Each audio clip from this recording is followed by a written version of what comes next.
Hell yeah, dude. Yes. We're here. We're back. Yes, it's time. The Patreon. The Patreon. Yep, we're back. Thank you for subscribing to our Patreon. Yeah, man. I told you my plans I have for it, right? What? I got some big things cooking. For the Patreon? Yeah. Well, Big let me things. know. I will. Let me know. Easy. One's just the just standard fare. Yeah. I'm gonna fire up the GTA. I don't know how to do the technology. That's right. That's I'm gonna fire up the GTA 5. One of these boys will help you put together a nice For Twitch. sure. I would I join you. I don't even have to even do a Twitch. Well, we could do a Twitch. You and I. Whatever. Yeah, I guess some people can and we watch could put it on but Patreon. Where I just want to play. Our faces in the screen Could while we? we played. Yeah. Could we do it in real time? And I just want to talk while we go and just absolutely. I just want to form. Have you ever seen a gaming channel? Like where I've it's a guy's seen people face Twitch. Yeah, in I've the seen video. people Twitch. Yeah, I don't know how it that. works. I didn't know if it's just a replay and they're talking about it. I didn't know if you can go. You can do it live. That's how guys get hit with N-words. Unless they post them later. But no. That's how PewDiePie got nailed. I saw that. That was nuts. I was thinking more like. That's how my man Kyle Larson got brought down. True. Little mic test. True. True. I mean, you're gaming, so You're gaming, dude. you're gaming. Come on. You're in the zone. Come on. People don't know that. That's something that comes with flow state. Just be like, In a flow state, you can't block any words. There's no words. No. That you have to, You can't. You're in a flow state. We're not dude. defending it, but we're not defending it. I just really want to have it so it's like I'm just hanging out with as many people that want to play it as possible. And just something, it'd be a fun thing to give the bro. I'm always scheming on things to give the bros on there because I do appreciate them. So just going on there, my dream is to form just like an absolute problem on GTA 5 Live. Yes. Where we're rolling 200 deep. Yes. And we're just militia'd up. Yes. We're militia'd up, dude. Your terror cell is going to exist. On GTA 5. I want to practice it out there. You're going to see how things go. It's going to be fun. Yeah, I think so too. There'll be some friendly fire. Obviously, that happens in the game. But, oh, yeah. dude, just Right like away. fucking surrounding people or just finding other people that play it and just being able to put like a 400 hit squad on them, dude. I think it'll be fun. Just talking to the boys. And it'll be. If we could all just kill Mekhi nonstop every time. Exactly. Yes. Make Find him his stop ID. playing the game. And then find out whatever game he's trying to play next. And just constantly torture him. Yes. That'd be pretty fun. That would be very fun. To kill O'Connor every time. That'd be so fun. Yeah, that would be great. Just find him. Because he's trying to escape into video games right now. He is. And just that would be ruining really that. great Just to ruining ruin. that. Yes. All right. I think you can't go wrong. But yeah. Here's the liberal bellyache, and I wanted to save for the Patreon. Yeah. I didn't want a bellyache on our regular True. thing about the libs. Yeah. But we actually, know. this we isn't all know. exactly It goes without saying. This isn't exactly it, but dude, yesterday there was a BLM protest in Philly yesterday, and I saw a bunch of them from the Ritz Carlton. I looked down upon them. And I was like, ugh. I was waiting for the valet to bring around my Chevy Cruze, and they were walking by. Dude, it was just like a dude in yoga pants. Yeah. Just white people with BLM posters walking down the street, just in yoga pants. Mm-hmm. A guy in yoga pants. Yeah, that's crazy. I saw him. I'm gonna protest that. Yeah. Like, dude, what the fuck, man? Yeah. That's unacceptable. Yeah. And I'm on the side of strongly disagreeing with that. a girl in front of me was walking, and she was wearing like one of those like tan satchels. I don't know, like a fanny pack. It looked like a Native American would wear. Gotcha. Like all her stuff was with pins all over it. Yeah, dude. And then I got to the front of her, and I noticed she was carrying a Black Lives Matter poster. Gotcha. And I was like, sweet. Dude, I'm about to call them all out on. I'm about to throw a gauntlet down to the libs, dude. It's like, look, I was at school and they would do this like native land. They'd be like, well, let's acknowledge the native people whose lands we're on. It's like, dude, if you feel that strongly about it, then get off. Yeah. You can't just be like, well, yeah, let's all just take time to acknowledge that massacre before we go and give empty speeches about how we're, morally the best. Okay, someone who lives in the Susquehanna Valley. Yeah. Or Ohio. Yeah. Let's acknowledge native lands before we, pretend, before we like kiss like hope posters and so we can just suck fucking grant money out for our shitty fucking ideas that don't work and draw $80,000 to $100,000 a year salaries. Yes. It's like, dude, I'm going to throw the gauntlet down. It's like, let's just live by Native American rules, dude. If you guys are so all about the land, it's like you guys are talking to Biden. That should be. I don't acknowledge anyone. You don't talk to the his name's not Chief, bro. To the great chief. I got to talk to the great chief. The pale chief. The great father. Donald Trump. The great father was Donald Trump. That's the gauntlet, dude. It's from like the great father. Let's fucking do it then. Yeah. Let's go full Native American status. Go somewhere not native. I like that. Let's do it. Why do we even look for the two-party system? I need a chief, dude. I think there's a word for that though, where it's like everybody should return to their natural where they're from, and it's segregation. That's what happens in prison. Yeah, when you're liberal enough, you just revert to being like whites should be over there, blacks should be over there. It's like, whoa, but respectfully, yeah. Chill. No, they do that. They're like, look, we shouldn't. It's insane that we would even mix. I've seen people live out so hard that they've been like, it's kind of fucked up to be in an interracial marriage. It's like, what's his name? Jesus Christ. I've seen that happen before. I'm a jerk right now. Ryan Long has a great sketch on that. Really? That's a good one. That is very funny. A liberal and a racist, like they literally agreeing on it. And they cross the line, yeah. The best was he's like, well, I forget who, like the liberals like, and Jews aren't exactly white, and the racist guy's like, exactly. It was great. But that leads me just into my what happened in my craw. So you saw them out there. Post death, I watched Kill All the Brutes on HBO. Mm-hmm. Have you heard of this? No. Have you seen this? Have you heard of this? It's Raoul Peck, I think is his name. He's sounds familiar. Look it up. He's a Haitian. He wrote "I Am Not Your N-Word." Sure. I wouldn't ever say the title. Obviously, it's a title I can't say. Yeah. So you only read it and go. He's a Haitian, like historian, documentarian type filmmaker. Sure. And so there's a thing called Kill All the Brutes, and it's basically a history explaining how Europe invented mass war, genocide, and racism. And it's pretty crazy. Yeah. It's just crazy to watch because I love the one they show you a map, and he starts explaining a map of the world in Europe, and like he highlights Europe where race wars started. And he claims it started with the Crusades. But even in the map he's showing you, Spain is cut in half due to Muslim invasion. Yeah. Like he's like, this is where it started. And it's like, what's that? Yeah, what's that? Like? What happened there? Yeah. What was that? The Moors invaded? Oh. Yeah. We're going to forget about that. Were the Jews being enslaved in like BC? He did turn me around when he started to talk about the Irish, and I was like, all right, this guy's on to something. Oh, I was oppressed too. Yeah. But it was just like stuff that's just, I don't know, it's like old hat at this point. It's like, he's like, it's a hard, and the guy narrating it, I don't know if it's him. I've never heard him speak, but it's brutal to listen to. He's like, America was in fact born a colonial power. This is a hard thing for people to face. It's like, dude, what are you talking? That's the only thing we're facing. Yeah. Every single day, we're all like, yeah, America is definitely an empire. Yeah. Definitely colonial.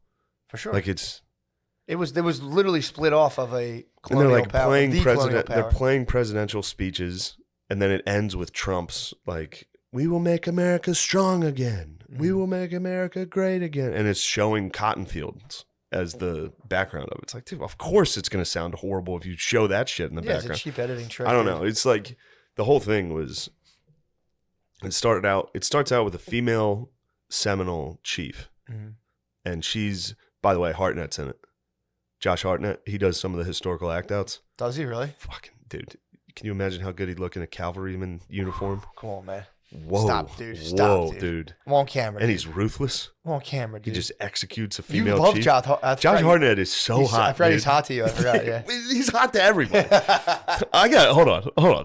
Time out, dude. I got to show you Hartnett. You've done this to me before. I have shown you Hartnett. Show me again. I gotta see. You haven't seen new Hartnett. I might budge. Hartnett ages with me. That'd be funny if like the whole point of this, the whole thing we did on YouTube is always just a ruse, and this is like our true selves. Is like we're just gay. It's like, oh, thank God, now we can relax. Dude, you know what's fucking hot? I always call it cavalry. It's cavalry. Is it cavalry? Cavalry. Cavalry. That's like Marlboro. I'm like Marlboro. It's like Marlboro, dude. Yeah, it's whatever. It's Marlboro. Dude, I was while you find that, it's funny because I was actually watching Daniel Boone. Did you ever watch like the old Daniel Boone show from like the 60s? Yeah.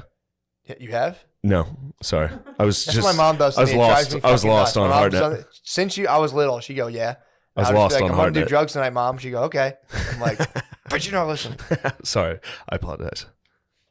Pull up Hartnett, dude. You got your mind on Hartnett. No. Speak, dude. Oh, no. I was watching old Daniel Boone's. Dude. And, you know, again, I don't know if that's obviously not the most historically accurate portrayal, but it gives you a taste of what they were dealing with, dude. It gives you a taste. Bro, you see him? You fucking kidding me? You fucking kidding me, dude? Hartnett, Kill All the Brutes, might be his hottest role. So he was just pretending to be... Was he he weaponized his privilege so that he could play an oppressor? Well, yes. Gotcha. We did. Oh my God, dude. That must have been so hard for him to do. It must have been impossible for him to execute a native woman. Wait, he was executing a native lady?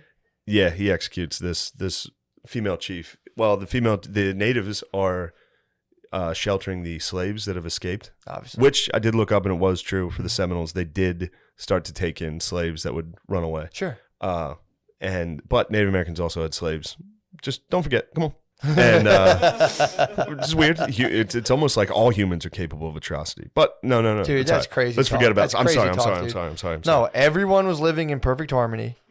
And then white people came out and they driven by capitalism. But I mean, there's some truth to it. There was no greed. There's a lot of truth to it. Greed was not a thing before the system of capitalism. Yes. And then, here we are. That's what happened, dude. Yeah. If you disagree with that. Turns out the Scots-Irish were some dogs. Really? Yeah, they were the baddest of the bad. What were they up to? They were used to fuck up the Irish and all that shit for a long time. And then when they came to America, they were like, we'll get rid of these fucking Indians. Yeah. We're used to this shit. Yeah. Yeah. But I think I hate to align myself with such a malevolent force, but I believe that's what my you guys have that. Scotch you guys Irish. Disgust me with that Scotch shit. Irish. Yeah, that's on my dad's side. I'm not. But yeah, the whole thing is it's crazy. Dude, there's a lot of stuff in there that's obviously true, but like sure. It's just portrayed in this. It's like, oh, you're uncomfortable thinking about your white privilege, like stuff like that, and it's just like, dude, yeah, shut up, dude. They hit me with They tried to. I'm sorry. Go ahead. Forgive me. Go ahead. They tried to make it so there was certain wars. I think it was the English versus these Muslims in Sudan. They just thousands and thousands. If you look it up, the battle was like the English lost like 40 dudes. Mm-hmm. The Sudanese lost 40,000. I did hear about that. Someone and it was didn't Pinchot? I think Churchill might have been there. That was when they went to England went into Africa for a while. No one really knows about it, but apparently it was like a absolute atrocity. Well, Thomas Pynchon wrote a book about it. At first, when they came in, their weapons weren't good enough for it to be a slaughter every time, and they battled. Yeah. And then after like 50 years of that, they started getting big ass guns. Yeah. And then steel was cheap, so they were able to just manufacture just massive guns, and they just fucking slaughtered them. Yeah. But I don't know, the innovation. The innovation should get some. Look, that wasn't what fucked me up. What fucked me up was they were talking about China and India. It was like India was the most sophisticated empire in the world, and then he was like, "But Europe invented boats." So it was like, so they weren't. Yeah. Is that what you're saying? You mean they weren't the most sophisticated? Yeah. Because Europe was just building massive warships. Yeah. It's like, well, if they were smart. Well, they were playing different games. If they were as sophisticated as you thought, maybe they'd be like, we should start building some warships. But they were just so fucking peaceful, dude. They would never. Yeah, I mean, India has a ton of cool shit they came up with. But again, it's like there's so many different that whole idea is just, again, it's like we hate racism so much, so we're going to break down the world by race and culture and who was good and bad. And it's like, dude, like, and you're doing this to white people, and it's like, dudes, we already did this. Yeah. It turned out bad for us. Yeah, we didn't don't do this. We've been down this road. We feel bad, dude. And it was also like, that I would talk about this in school. That I'd be like, okay, so that's where the world started in the 1600s. It's like nothing bad happened before that. Yeah. That's crazy. Yeah, talking about Europe inventing genocides, it's like, I think Genghis Khan killed 11% of the population of the entire earth. Yeah, they would count people's ears. It's like, it's not to be like, well, they did bad. It's just like, that's a crazy crazy way. How did the Neanderthals die again? It's like, what are we talking about? It's a crazy way to look at history, dude. It's a stupid bullshit way to do it. The thing that it's good for is if you don't want to realize you have any of that in you. It's like, dude, we all have that, dude. It's like you go far back enough. Dude, Brittany was talking about how her, she was saying her on one side of her family, I'm not to throw her under the bus. No. My stomach growled, and I was wondering if it picked up in the mic. It made me laugh. But she was saying, she was like, dude, her one side of the family is apparently like connected to like old school Nigerian royalty, someone in her family, and they had to flee the country because there was a superstition that if someone had twins, you had to boil one of them and kill it. So like her great-great-grandfather was like, yeah, fuck this shit. Yeah, we're not boiling them. We're out of here. Yeah. So it's like, everyone has some weird fucking crazy shit they were up to. There's the human sacrifice going on, so it's like if for Europeans to go and be like, you're going to capture and slave and, all this stuff, obviously that's bad. You walk down, someone's like fucking gutting virgins and shit. You're like, what the fuck? Everyone was fucked up, dude. Yeah. Everyone's fucked up. So the whole point of it is it's called Kill All the Brutes. Yeah. So it was basically saying Europe was like, we need to kill all the brutes. And this guy's whole documentary is like, but what if Europe was actually the brutes and we should kill them? It's like, all right, dude, chill. We shouldn't kill any brutes. Damn. Yeah. Everyone's just so hot to chop heads, dude. Well, maybe I'm misinterpreting it. Maybe I'm it's making me uncomfortable when I'm feeling bad. But from the get-go, I was like, this shit's actually kind of gay.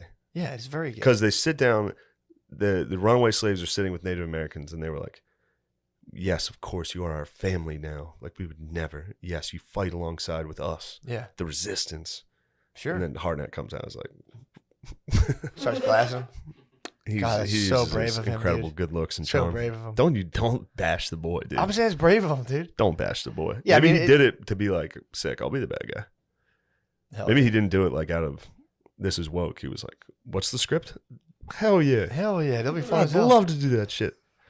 Do you ever think he goes off and just like screams just horrible slurs? Like, that's not in the script. He's like, I'm just method acting. Just he's probably trying to make up for Pearl Harbor.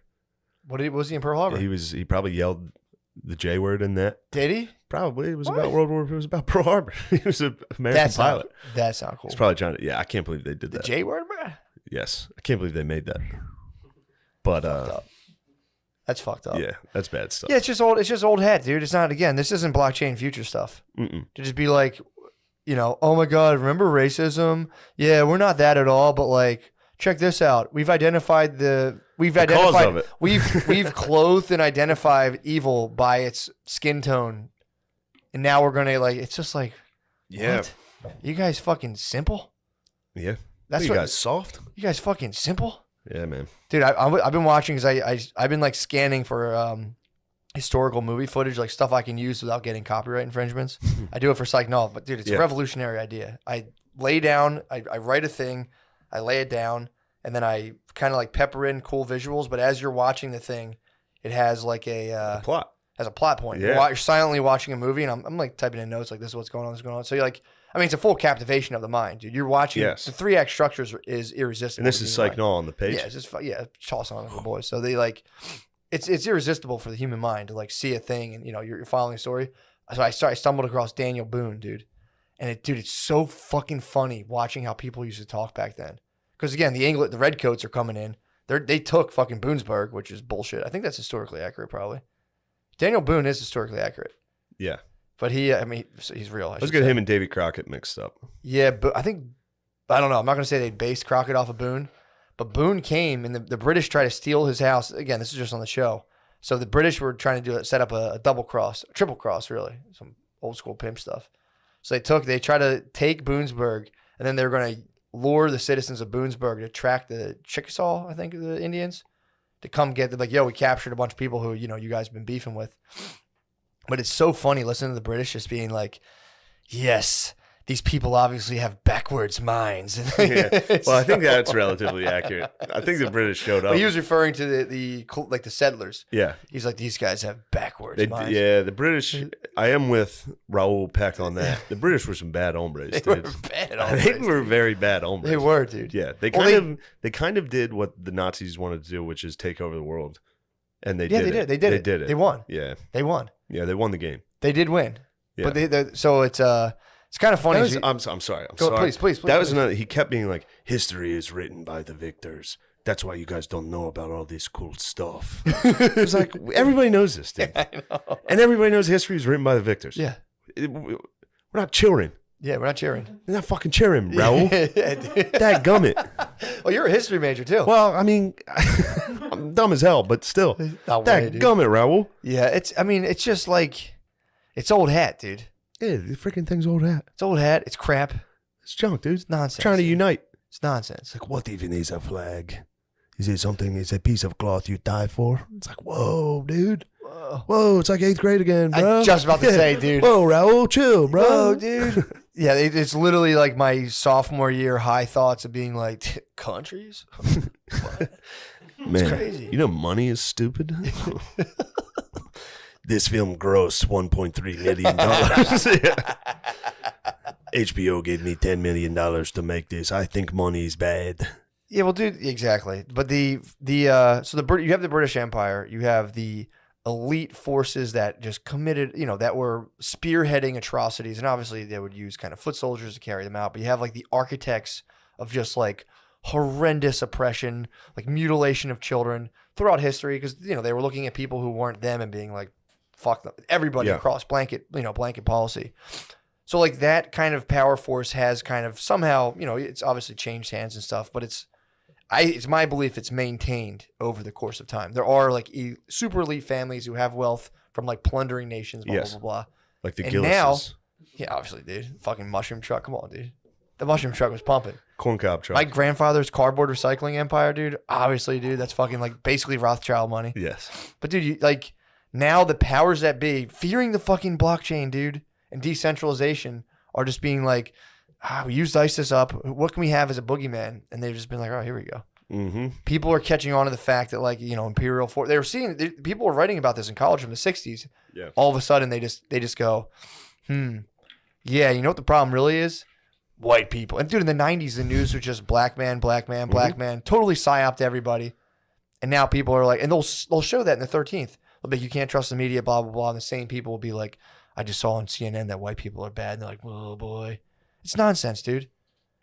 Basically, they're covering up the fact that like all of this fucking activism bullshit does nothing to disrupt the actual power structure that people talk about. So as soon as you're like, dude, let's go full Cherokee law, then I'm cool. Let's do it. Yeah. What? So let's fucking roll. Let's go blockchain Cherokee law, dude. All right, let's do it. Yes. What you want to do? But it's total nonsense, dude. And then people just kind of like go to it. It's like they, like little fucking goblins just like, can I have a pellet of social approval? Like, the fuck out of my face with that shit, dude. Me and my fucking cell, dude, my psychedelic cell, we don't fuck with that, dude. We just worship the divine. I'm not in that. We just worship the divine creator, dude. I'm out of the cell, dude. That's fine. I can't. You're fine. You can't go back to the cell. You don't need it, dude. It's a way of life, dude. Once you have the experience, you're done. You don't need to do it anymore.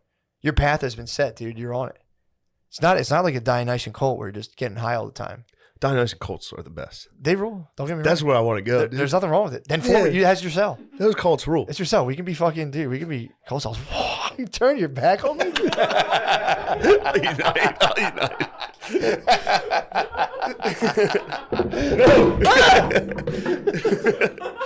Everything's fine, dude. Forgive us. I didn't mean to scream. I was screaming laughing. It came out very weird. I don't scream like that. You guys want to play GTA 5 with me? When I get my new PC? Almost stepped out of this. We're breaking down. Things are falling apart, dude. Yeah, no, you're right. Every now and again, we need to be able to gripe about the libs. Just every now and again. I feel bad when the libs trigger me. I feel bad. But I do watch it, and I did watch it for a long time, and there were some parts that were cool. There were some parts that were very interesting. Sure, it was good, but it was well done. He's good. Yeah, the guy's good at what he does. Thing. Yeah, but I was just watching it. It's that narrative's unfortunate. And my bae loves Winston Churchill. Does she? I was in her apartment. She's got a Churchill poster or a picture of Churchill. I was just like, yes, bae. That's awesome. She loves history, dude. She's a history bae. That's awesome. Yeah, it's good to have baes in. We were watching Game of Thrones, and she was like, "It's a nice pincer movement." And I was just like, "Oh my god, dude! What do you know about pincers, babe?" You know about pincers? Hit her with a green pie immediately. I mean, immediately. That's all it takes. That was a blitzkrieg, babe. That's all it takes. That was my. I remember like sitting with Brittany when I first met her, and she's like, "Well, it's weird. My godfather has a demolition company too." And I was just like, "Where should I come?" Dude, I'm back on my shit right now, where I ask for pussy every night. You shouldn't even ask, dude. You should demand. Take it. Well, I basically legally say you're allowed. It's your wife. By law, I believe it's my right. Shatter the pussy. It's my right. But no, I've been fucking. I was like taking this like, I was so PTSD'd from my last marriage of not being a pussy brat. Pussy brat. So I was trying to be pussy cool man, being like, oh, whatever. You don't do that, man. They don't like that. You gotta be. I'm knocking on the door. I tried pussy cool man early in this one. Hated it. Nah, you don't. Like, you never want to have sex. You want to knock on the door constantly, dude. Chill. You want to. Every night. I knock on the door and I'm like, I had 2 nights in a row. First of all, I slept like a baby those 2 nights. I'm like, I should do this every night. Different than jerking off. It helps to fall asleep, but when you fucking crumb way harder. You crumb way fucking harder. So much harder. And you also like I might actually start exerting myself harder while I jerk off. You get very tired. Just fucking get too tired during it. Yeah, stop, dude, for real. You know, for real.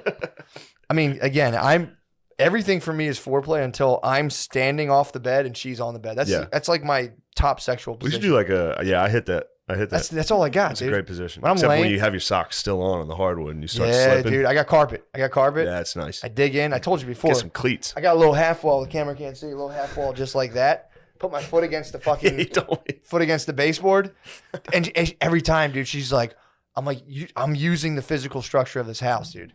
I'm fucking her with the house, dude. Yeah, I'm fucking her with the house. Bringing the house down.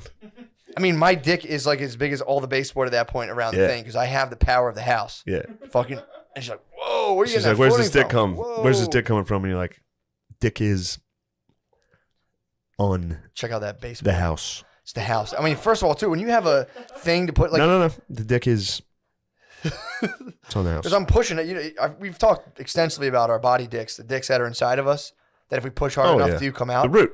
Yeah, the root, dude. The thickest root. She's getting the root. Yeah. You and me both have penises built like carrots. For sure. Most of it's under the surface. For sure. This is a tiny little thing, and then most of it, a girth underneath. For sure, dude. Could feed a family of rabbits. If you if you just give her a taste of that, dude. Yes. I mean, dude, I'm just it's the new program every night. And I even say baseboard. Again, all that other stuff's foreplay. I get on. She's gonna start getting horny when she sees walls. You better just knock that off. She knows what's up. She sees a baseboard. Horny. She's like, keep her. Why do you think girls love real houses so much, dude? True. They see the redesign. They're like, oh, we could push off of that. Yeah. I'm gonna get a runner starter. Get a track stand. Yeah. Dude. Get some track cleats to dig in. Logos. Oh, dude, that's all you need. Screw them into a hardwood floor, and it's fucking.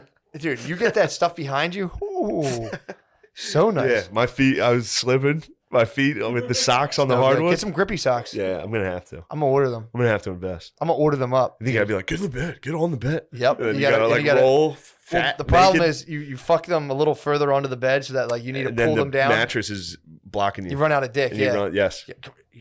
I need a nice move though when you scoop. Whole ass off the bed, dude. Whole ass off the bed, and I contain shoulders so they can't roll forward. Contain the shoulders so they can't. They got nowhere to go, bro. And then it's like, all right, baseboard check, and then I sleep like a fucking rock, dude. But I was like, dude. So again, it must be such bad sex. What? You against the wall, corner like, dude. Just her face while you're doing that is probably like, just looking at you. You're like, this is so Dionysian. Dude, I laugh because it's anything but. It's anything but terrible sex. That'd be sick if we did like a Call Her Daddy of just dudes with small dicks and bad sex. Oh, dude, that'd be awesome. Daddy gang. Talking to the audience. And then I was laying missionary and kind of went soft. So I went to the edge of the bed. Yeah. I was out of breath during sex, so I stopped and told her I had too much on my mind.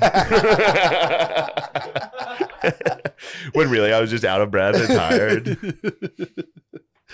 Really, I just go soft when I hit my VO2 max after pumping for 3 minutes. Yeah, man, dude, yeah, bro. That's the new thing. I knock on the door and it's like, I'll even say like it's been 2 days in a row, but no, I want some pussy right now. But I'm gonna wait. What'd she say?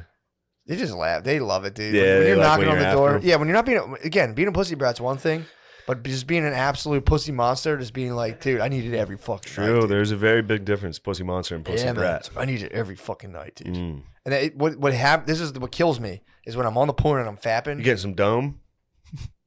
Dude. I haven't got any dome. I've been hitting like buzzer beaters like right before, like literally like no, I'm too tired, and then being like, can I smash? Like you rest, you rest, I smash. Rest easy. You rest, I smash. I won't use a baseboard. So you don't really get head when you're doing like you rest, I smash. It's the head's not on the menu, but I mean I'll probably get some head this weekend. I'll demand head this weekend. Yeah, and dude, it's all about just knocking the door. You know what we haven't done in a while? Head, babe, got some head. When's the last time you gave me dome? Yeah, dude, I'll get it. I'll get head. I will absolutely get head and report back Tuesday. Say, babe, I need that Becky. I need that motherfucking head, dude. Give me some fucking neck. Yeah, dude. I'm gonna get it. All about, dude. I'm all about tapping the door. I want to fuck the mother of my child's throat. For sure. I don't want to disrespect my own child by abusing her mother's throat. I take it easy. You take it easy? Yeah. There's no other way. I'm not one of those guys. Take it easy. Who are we talked about that last night. Last night, dude, I watched the fucking Portnoy sex tape. What's up with that? He's like chain around her neck, like, and then he grabs her by the face while he's behind her, pulling her neck.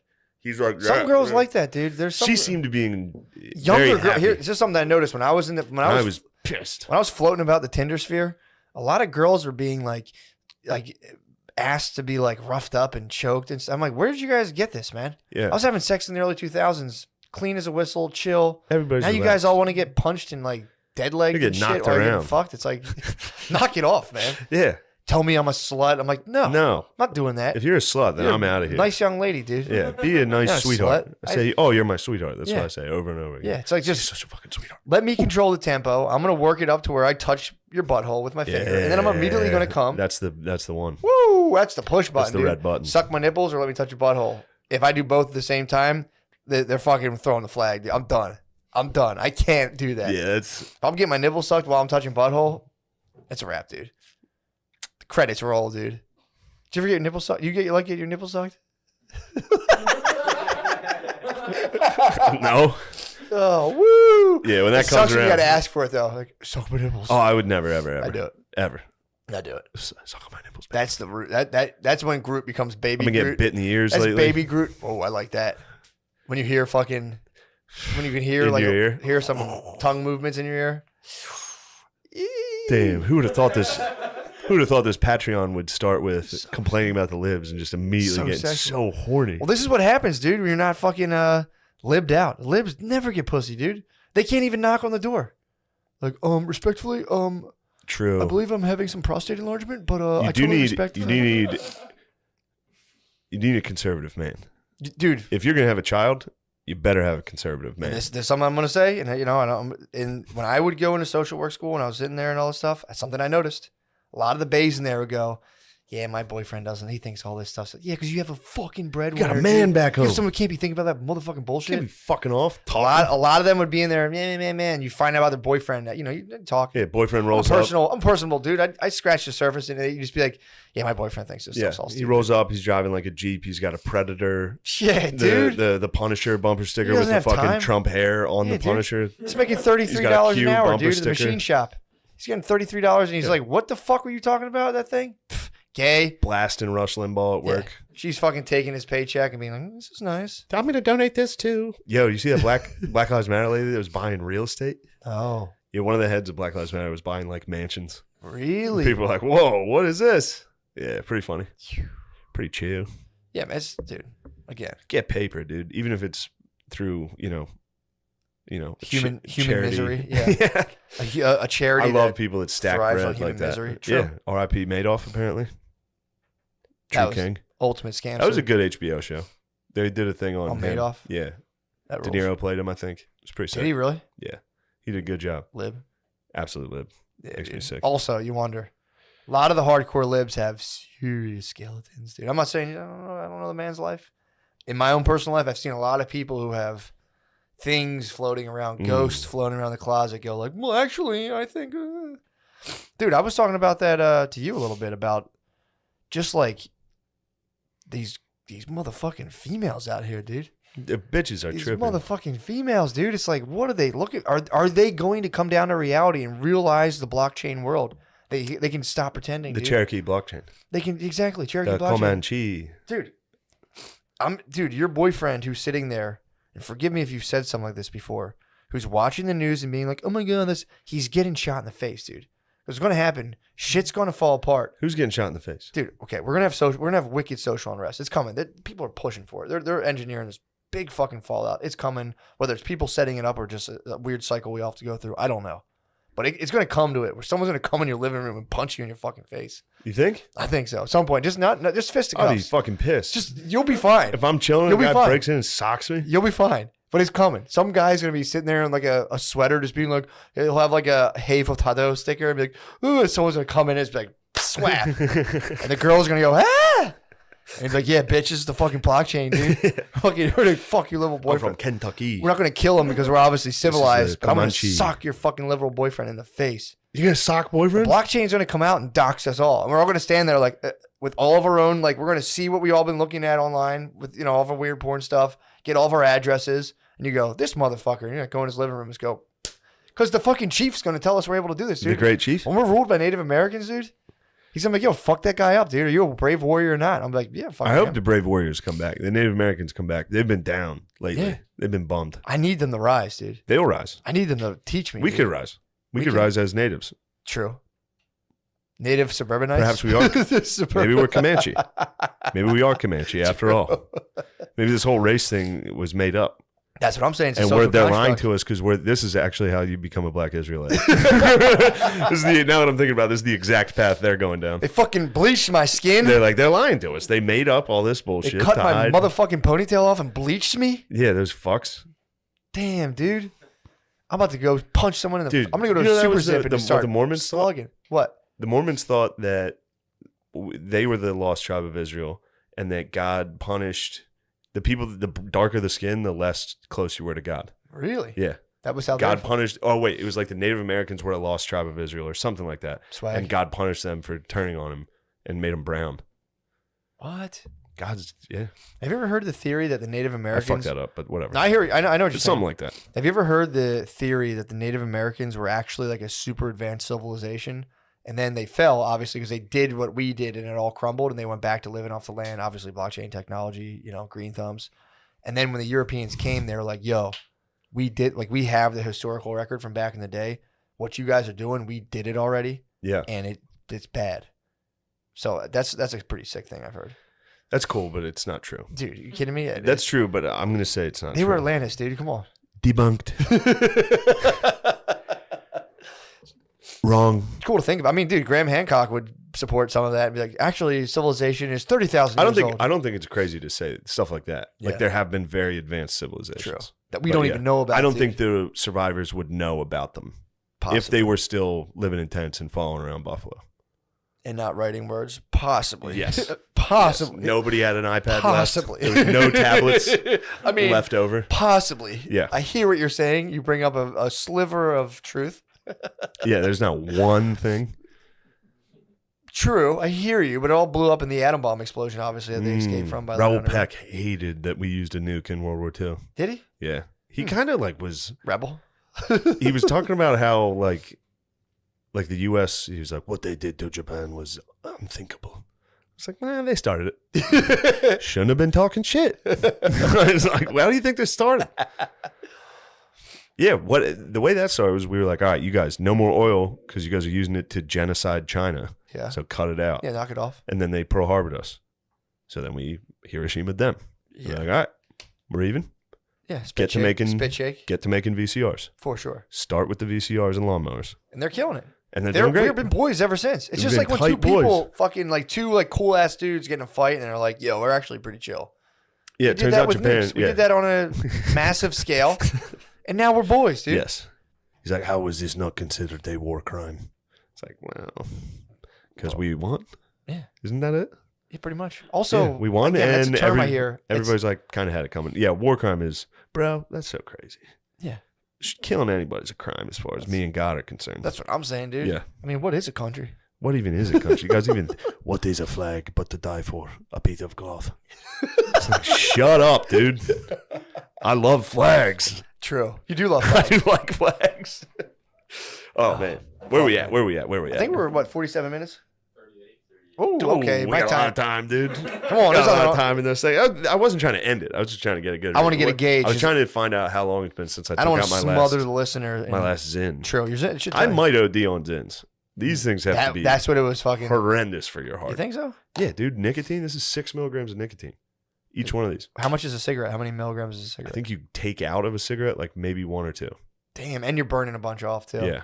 That's why you only take in like 2. Yeah, don't worry about my shit. You're fine. Don't worry about my shit. It makes you think sharper. Yeah. No big deal. How about your boy who was getting those happy endings? Who? Fucking the dude, the quarterback. Oh, Deshaun. Yeah. He's having a tough time. That's your boy. You love him. I do. ESPN's article. See a lot of all right, dude, I'm lib complaining again. That's not lib complaining. That was lib complaining. ESPN ran an article that was like, half the masseuses that visited him said he wasn't that bad. So this is kind of racist. That's not lib. That was lib. Oh, they were saying, defending him because he was. First of all, I'm sure you realize this. This is a manufactured PR article. That article was basically like a long and intricate ad. It didn't have author's name to the article. Sure. It said ESPN staff. Because it's problematic in terms of like if you're looking at things through that sphere. It was fully like a Cosby defender. Yeah, that's what it was. I mean, it was... I'm not saying he's guilty. I'm not saying Deshaun Watson's guilty. Sure. Because some of it was pretty hot. I was reading it. He came on a lady. Did jizz on a lady? But that's how did jizz? How'd you jizz? I'm just curious, again, stuff aside, how did he jizz like that? I think... Was he fapping on it? Dude, he was fapping. But he would put himself... How would you fap under a bath towel? They knew he was fapping. You think so? Yes. First of all, he was contacting... The one lady said he was like thrusting by himself. Yeah, he was fucking fapping. He was having fun. He was having fun. He's having a fun time. Also, the scenario, there was some implications. Yeah. There were some pretty clear implications. Yeah. As far as I'm concerned. Well, he was hitting up girls on Instagram, who DMing them. Masseuses. Some weren't masseuses. A lot weren't. Yeah, and he was like, "Come to my house for a massage." Yeah. It's like, and sign a non-disclosure. What do you think? There's some implication here. Yeah. And he would send not defending the rose emoji. I'm gonna send my wife the rose emoji, dude. Let her know it's fucking on. Fucking. Yeah, heart and roses. It's like, come over to my house to give me a massage. I'll fly you from Atlanta to Houston. Yeah, for like a $300 massage. Yeah, there's gonna be the implication is there. Yeah, Your Honor, for sure. I would defend him. I could defend him. True. I could say, Your Honor, peep the implication. What they were using was the fact that some were saying that he jizzed on them. That one of them's forced oral sex, which I was like, again. Yeah, I'm always kind of like, why does that work? The forced orals of it, it's like, God damn. Did you take your dentures out? You have it like, you couldn't be in a more powerful position to have your teeth against the man's penis. Yeah, but man might fucking I mean, he's strong, so man might smash. Instant smash, dude. Yeah, but like, dude, again, you can just keep biting down. It's like a dog. No. You're like a dog, dude. You just got to pit bull out. If you pit bull on a dog. But if you keep biting, man will eventually... Man will smash you, dude. Grab balls and bite, dude. You win. That's the belly of the dragon. You may incapacitate him, but if you don't... I mean, you grab ball by ball and just go two different directions and bite the head as hard as you can. I can't smash no girl. You'd be smashing my girls. I can't smash the girl. Them girl had girl. If girl had me by my ting, dude, I cannot smash the girl. if your ting got ripped in half, your ting man's be smashed. I mean, dude, I would not be coming like a lion from the jungle and shaking up the place, dude. If girl would be having me by my ting, dude. Yeah. You can't do Jamaican accent? You racist fuck?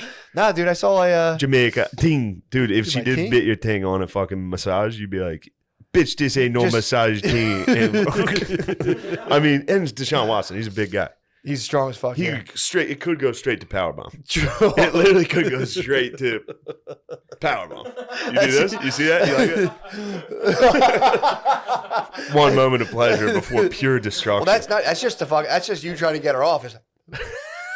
Because, dude, it's like a barnacle, dude. That's the only move you can actually do. That's the only thing left in your wheelhouse. If a girl decides to fucking pull like your balls into a longitude and a latitude while biting down on your tip, on your helmet, all you can do is fucking, so hard. It's such a bad phantom pain. The only way you can break her is by a power bomb. But if she resists that first power bomb, because you can only power bomb. She reverses it into a Hurricane Rana. Oh, because you'd have to power bomb her through the massage table.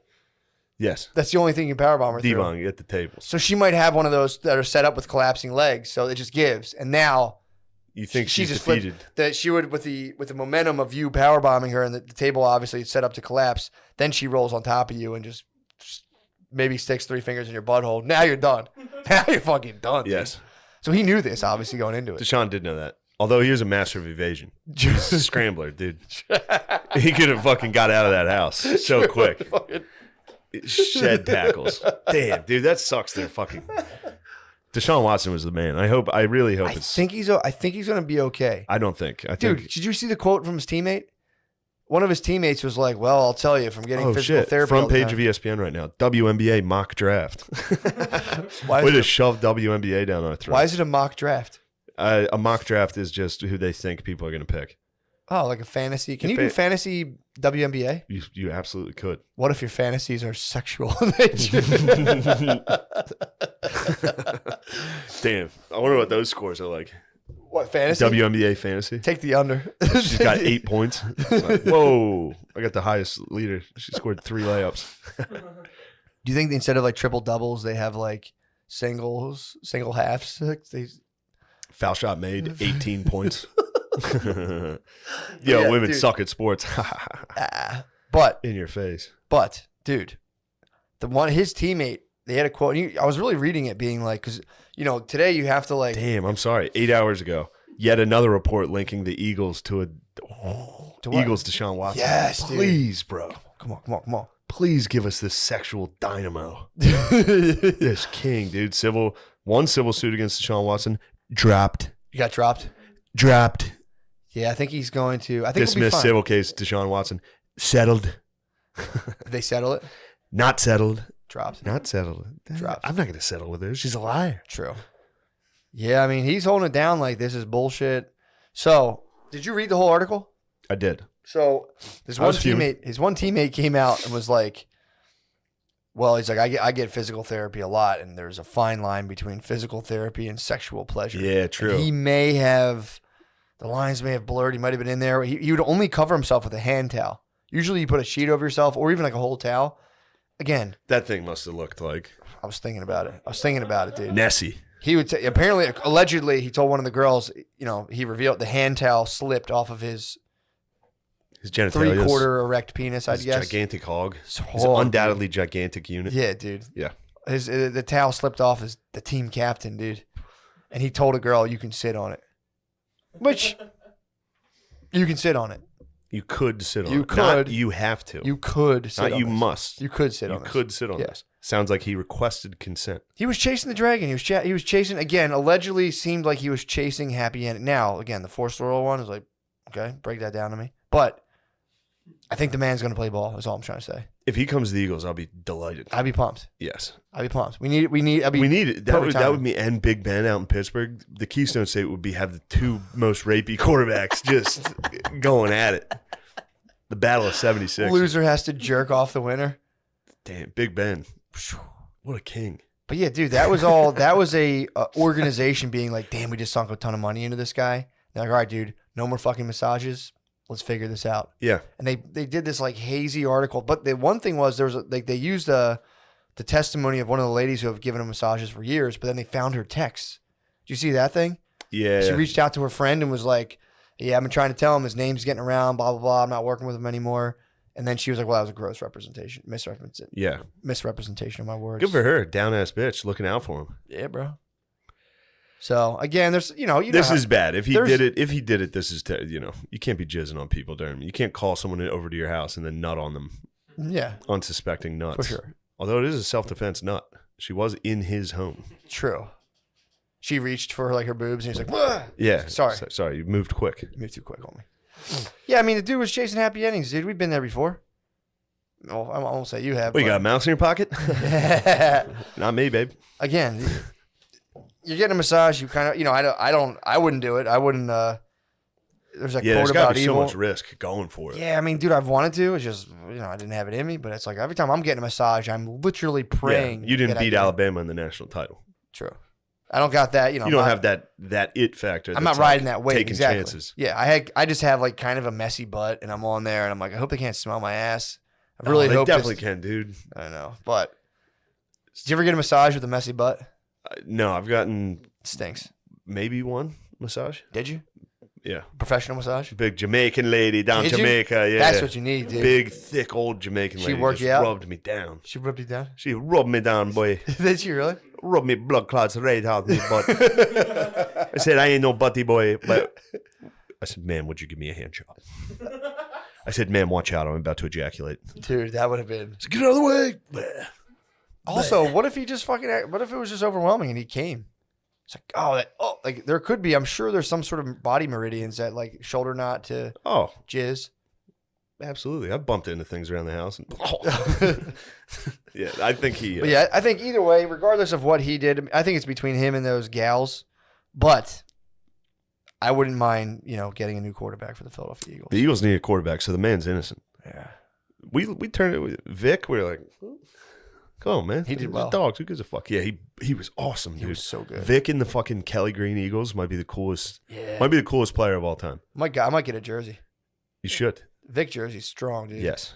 But yeah, dude, I'm gonna. Vic jersey is strong. That was the time my dad slapped me in the face for drinking.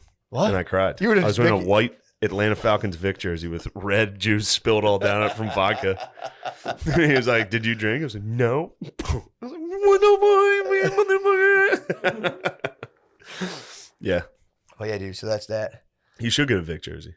You should get an OJ throwback. That'd be sick. A fucking USC OJ.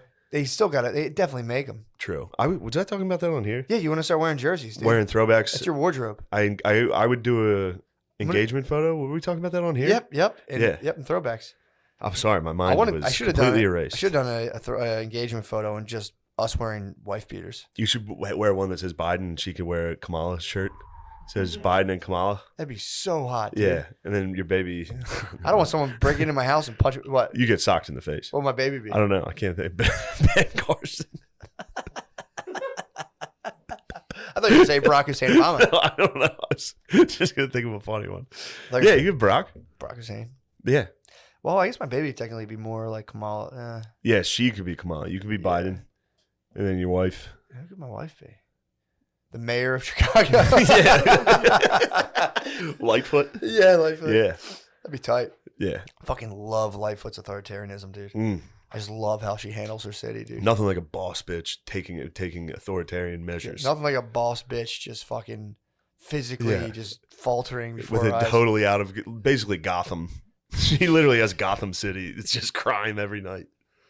Man, Chicago's nuts. Somebody should fix that. I might go down and fix Chicago, I'm dude. telling you, I don't know what say, hey, quit horsing around down I don't know here. what the fuss is. I go down there, no problem. Have fun. Going to the Walmart, everyone's kind of like, whoa, holy shit. Stop real life paintballing constantly with your boys. True. Dude, I mean, it must be pretty fun for a little. When you're young, and you're like, yo, me and my squad fucking kill everybody. Did you ever have pellet gun fights? Yes. Airsoft guns, shit like that. Yeah, or even they make the ones that are just a plastic pellets too. They're very fun. Me and my cousin had a thing where we were just like, it was just an unspoken thing. We both had them, so we would James Bond each other. We'd be going and be like, hi, Musher. Where's Pat? And I would sneak up the steps and just catch him in bed and be like, pop, pop, pop, pop. Oh, we used to have drive-by. Elon, if the football team, we had groups, everybody had airsoft guns. There'd be drive-bys while you were walking back from practice. It's like 3 cornerbacks in a car. So fun. Just black dudes from Atlanta like, break yourself, motherfucker. Oh. I shot our backup quarterback in the face. Did you? I thought I hit him in the eye. I thought I was going to be in big trouble. Oh, you'd be in big time trouble, dude. If I knocked a quarterback out, took his eye out. If you took his eye out? I shot his eye out, dude. It's one of my best shots. Watch the ball curve, hit him right in the face. Oh, man. He's probably shook. He was shook. He got shot in the face with an airsoft gun. True. He almost became fucking an urban legend. True. Dude, the talk they gave for paintball is just nothing but in the beginning is urban legends. They're like, yeah, you watch out. The paintball's going 180 feet a second. Hit you right in the eye. Seen it once. It was not pretty.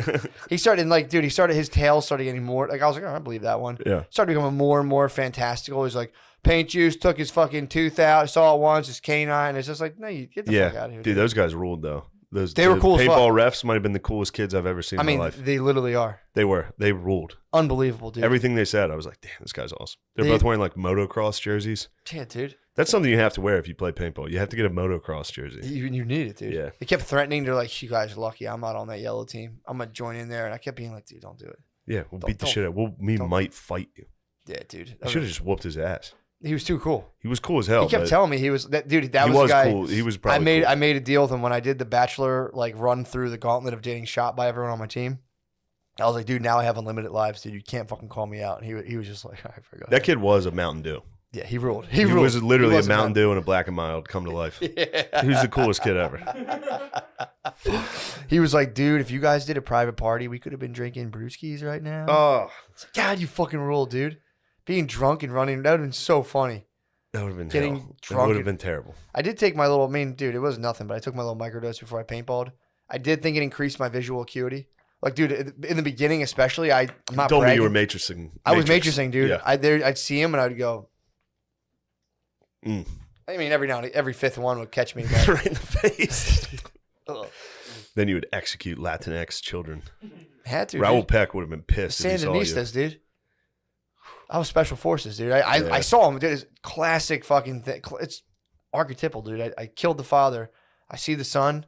Moment of weakness. Yeah, but you couldn't let him live. Yeah, you have to. If you kill the father, you have to kill the son. I had to let him go. Exactly. I tried to let him go. He's gonna the rest of his life. He'll be fired on me, dude. I had to take him out, dude. I was just. He's gonna devote his life to upheaval. I mean, dude. That's why bears kill the dude. I watched a fucked up video of a hippo killing the new alpha, killing all the old alpha's children. What? Yeah, they have to do it, dude. What are they just bite him in half, right? Yeah, you grab him and fucking swing him around. It was a little cute baby hippo. Oh man, it's terrible. Oh, yeah, it affected me. Yeah, that's fucked up. Yeah, that's why I'm so grizzled. Fuck. I saw a hippo get eaten on Instagram. Yeah, bro.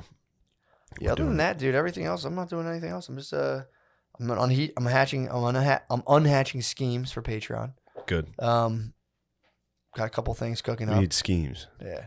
I would say it's more of a softcore history because a lot of it's.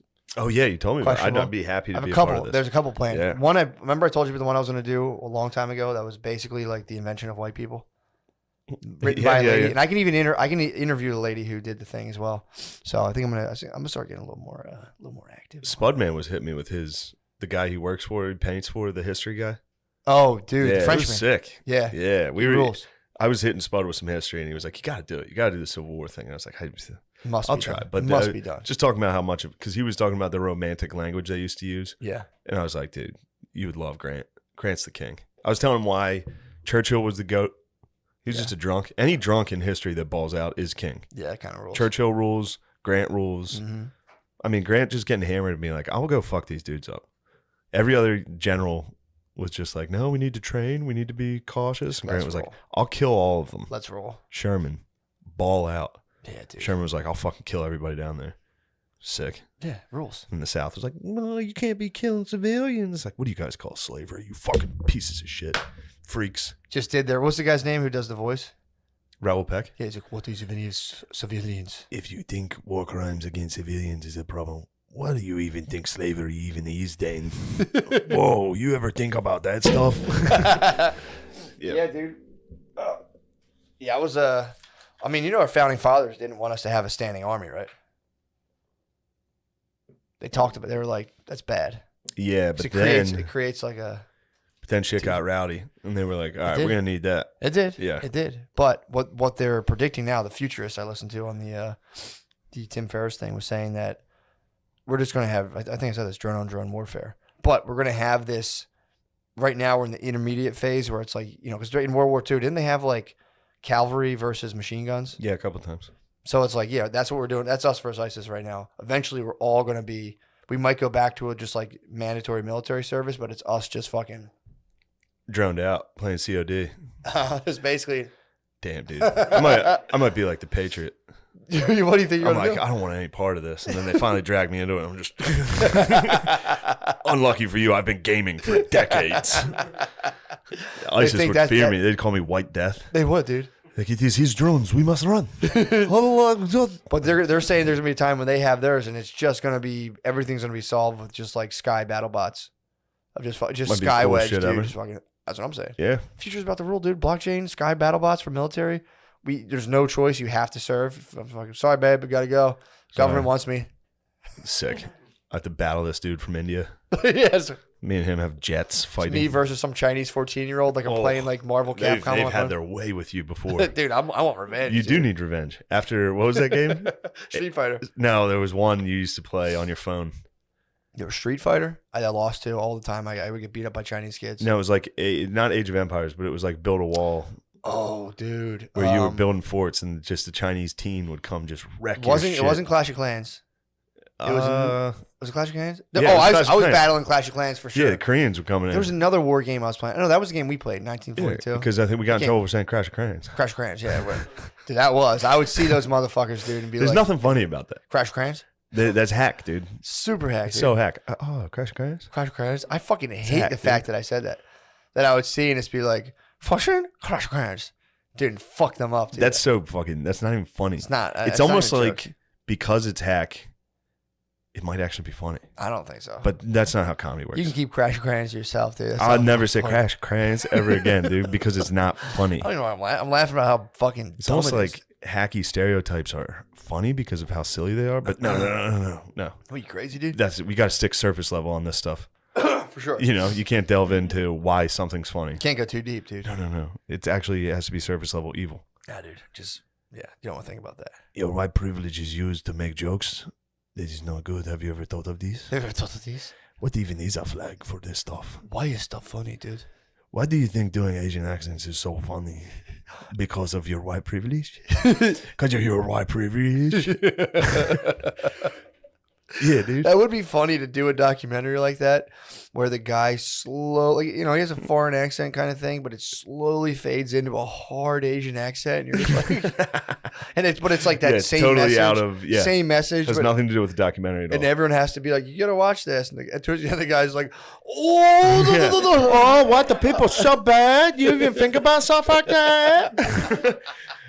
Do you even not think about that so bad? The white people, guys.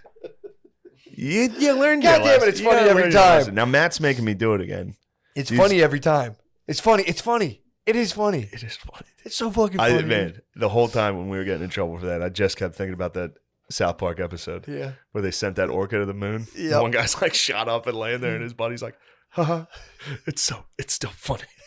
It's still funny. It keeps getting funnier. It is funny, dude. Yeah. It's funny. It's against the row. You know how to do it. I know. That's true. This guy's all the right. It's not right, dude. It's not fucking funny. It's also, I don't know. I just, it's a funny noise. It's a funny, again, when people do the American voice, I'm like, look at those guys. That's fun. I'm delighted. That's exactly what we talk like. Yes. Hilarious. Yeah. It's like, my turn. Oh, I was like, hilarious. What if I give that a spin? All right. We gotta get out of here. Yeah, we're done. We gotta get out of here. Guys, it's been real. It's been fun.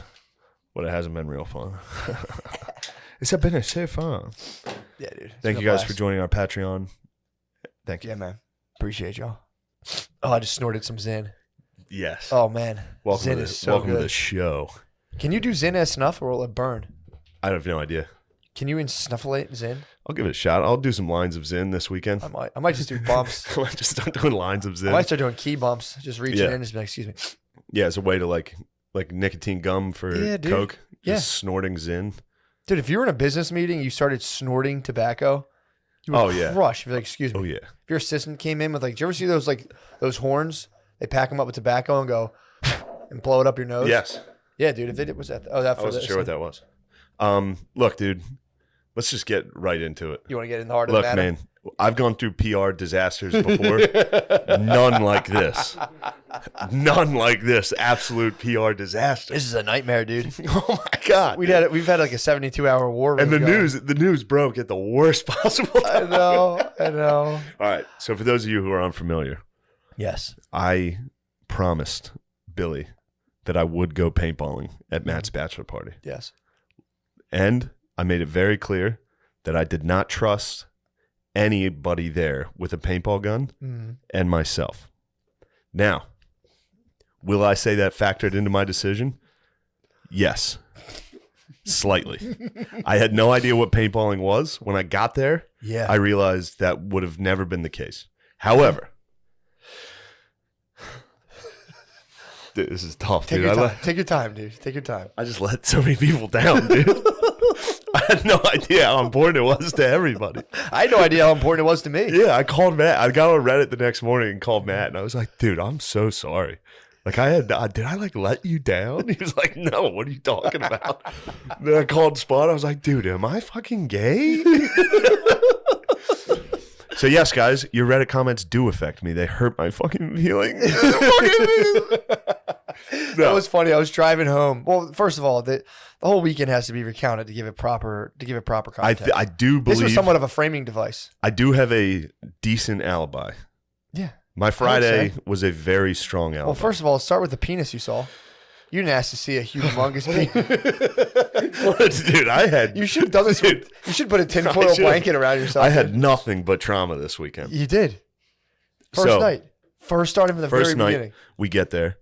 A lot of Yeah. So I go, me, Spud, Yep. 6. Mm-hmm. I think Tom. I Did Tom and think Tom Kev? stayed. Or Kev. Kev can't. Yeah, Kev. Kev for sure went. We went to the bar. I think Butterly, maybe. Butterly, I don't know. Rainy. That's right. Yeah. Go to the bar.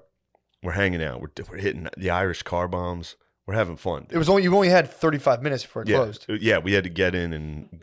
I was a little slow on the grill. We were making burgers. I was taking my good old. So, I walk in. Spud's peeing in the stall. I walk into the bathroom.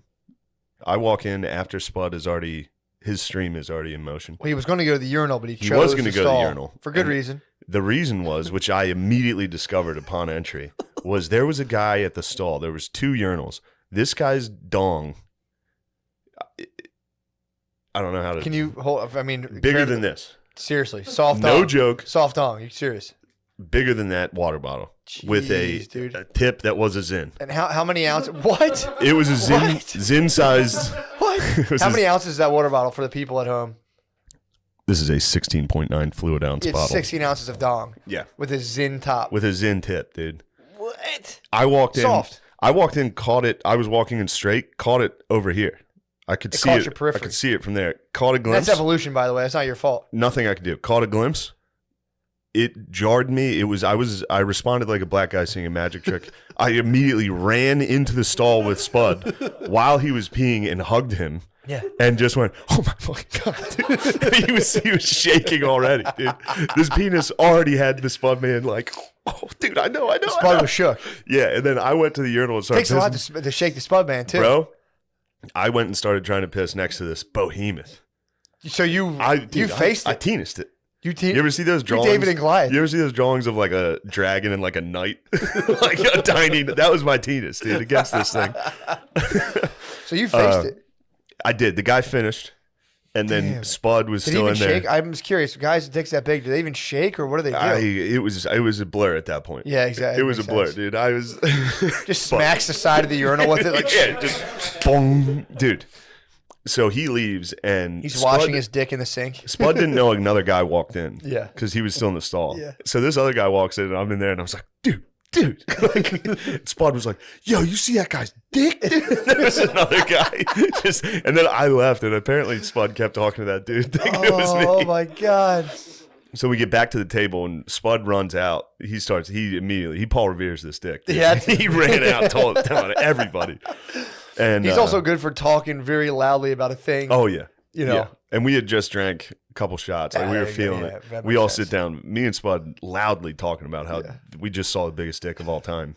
Little did we know the guy was just sitting like from us to the camera. He was that close. We were He turned around and looked at us. He was furious. Was he mad? Yeah, he was fuming. Dude, I was working with Spud one time. We were in a house and we're just stripping. This is a long time ago. We're using like not even an acid, a base to strip old paint. And it's like this shit, like if it gets into your foot, will just start like melting your skin. We're just melting. We're doing all this stuff, scraping it down. It's like into like a weird sludge. And we're in someone's house and he's just like going on. I forget exactly what he was talking about, but it was like off the wall. Like, it was just some like crazy porn stuff of like, he's just like, and then and he's going on porn stuff. Full speed, dude. Yeah. About like, it might, I mean, again, I'm not slurring them, but it would be like if I was in your parents' house talking about like, F to M, like trans, and just being like, wow, as loud as I possibly could. Like, dude. And I stop and I'm like, dude, I think they can hear you. And he's like, so what? Look what we're working with. We're not allowed to talk about this? Who the fuck do you think works with this stuff? They know the deal. And I'm like, all right, I guess. Yeah, true.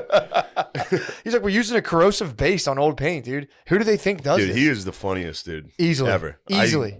Me and him rarely get to chill. Oh, dude. Like, I'll talk to him on the phone. You don't get to see his face on the phone. True. When you see his face and he's got a stare that he's not looking at you. Like the second day, I was like, "Are we good? Like, are you mad at me?" He's like, "Yeah, we're fine." Dude, I worked with him every day for like, I'm thinking I'm bad with time frames. I think it was like 2 years. Funnest thing in the world. Yeah, so fun to get picked up by the Spud man daily and just go out and just crush painting jobs, dude. It's so fucking fun. He's the funniest. So we go to the bar. We talk dong for a while. So the dude's been discovered. You guys blew his cover. He was upset. He was pissed. Yeah, because he heard me saying it's bad. Oh, you said it was deformed. I think it was a problem. I think it was a medical issue. There's no explanation other than that. So he heard you saying his huge dick was deformed while he was trying to enjoy himself at Shenanigans Pub. At Shenanigans. He was just at Shenanigans getting his last drink of the night in. About to take him and his big dick home. Then we all went back to the place. The non-drinkers were chilling. They were like, all right, it's bedtime. We got a big day tomorrow. Yeah. And then me and the boys decided to go to a gentleman's club. Yep. To the Pleasure Dome. Open till 4. Up until 4 a.m. Pleasure Dome. Yeah, someone hit me with the opportunity to go. BYOB. Like 1:45. I was like, I suggested against you going. I had a hard day at battle. Once they find out you're a bachelor at a strip club. Yeah. In fact, they did do it to one guy, and they used Beezer's belt to like whip a guy on stage. Did they really? Yeah. Yeah, I would have came. It would have been embarrassing. It would have been cheating at that point. Oh my God, I would. There's nothing I would fear more than getting brought onto a stripper stage to get like whipped in front of your friends. Oh my God. Yeah, I mean, yeah, I don't know. That bothers me. It's always bothered me. Does it? Yeah, I would have never ever. Anytime I've seen other people do it, I've been like, dude, I feel bad. So I was I forget whose bachelor party this was, but we slipped them like a couple extra bucks to be like, beat the fuck out of them. I don't know if you ever gave like a known intravenous drug user an extra 50. Ever. Yeah. I mean, these girls, a lot of them like to spend money on drugs. You hit them with an extra 50 and you're like, yo, there's another 50 after that if you fucking beat the shit out of them. Dude, it was like fucked up what they did. What'd they do? They just beat the fuck out of it. Like, dude, hit him in the nuts and shit. It was fucked up. It was fucked up. It's so we get there. This was my favorite part. So it was me, Butterly, Rainey, Beezer, Spud. Yeah. I think. Oh, and I think Kev. Yeah. Maybe I'm wrong on that. I think you're wrong on that. You Maybe I'm wrong. You want to name there was somebody. names, yeah, I don't know why I'm naming everybody that went to the Pleasure Dome. So we were in the Pleasure Dome. It was just you. It was just myself. And dude, I balled out. I was very excited. I got $200 in ones. Yeah. They give you those 2 stacks. Fuck I was just instantly like, woo, like you had throwing money around. going. Then the strippers, I mean, they swarmed. They saw it. Man. Swarmed. Yeah, dude. They're sitting there. Me and Spud are sitting next to each other. There's a stripper's butthole right here. Nice. I fucking pied Spud, dude. You pied him? Back of the head into the butthole. You moon pied him. I pied him into the thing. Damn. And he was like, I'm not going to complain. Yeah, dude. It was the grossest butt ever, dude. I would have been so mad. You didn't care? Yeah. It was a disgusting stripper ass. How would you break With it a down? butt plug. What? Wait, whoa. They all had plugs in. They had butt plugs in? Yeah. What? Like enough that I had to like point it out to Rainey. I was like, dude, you see that? They all have plugs in. He's like, oh, wow.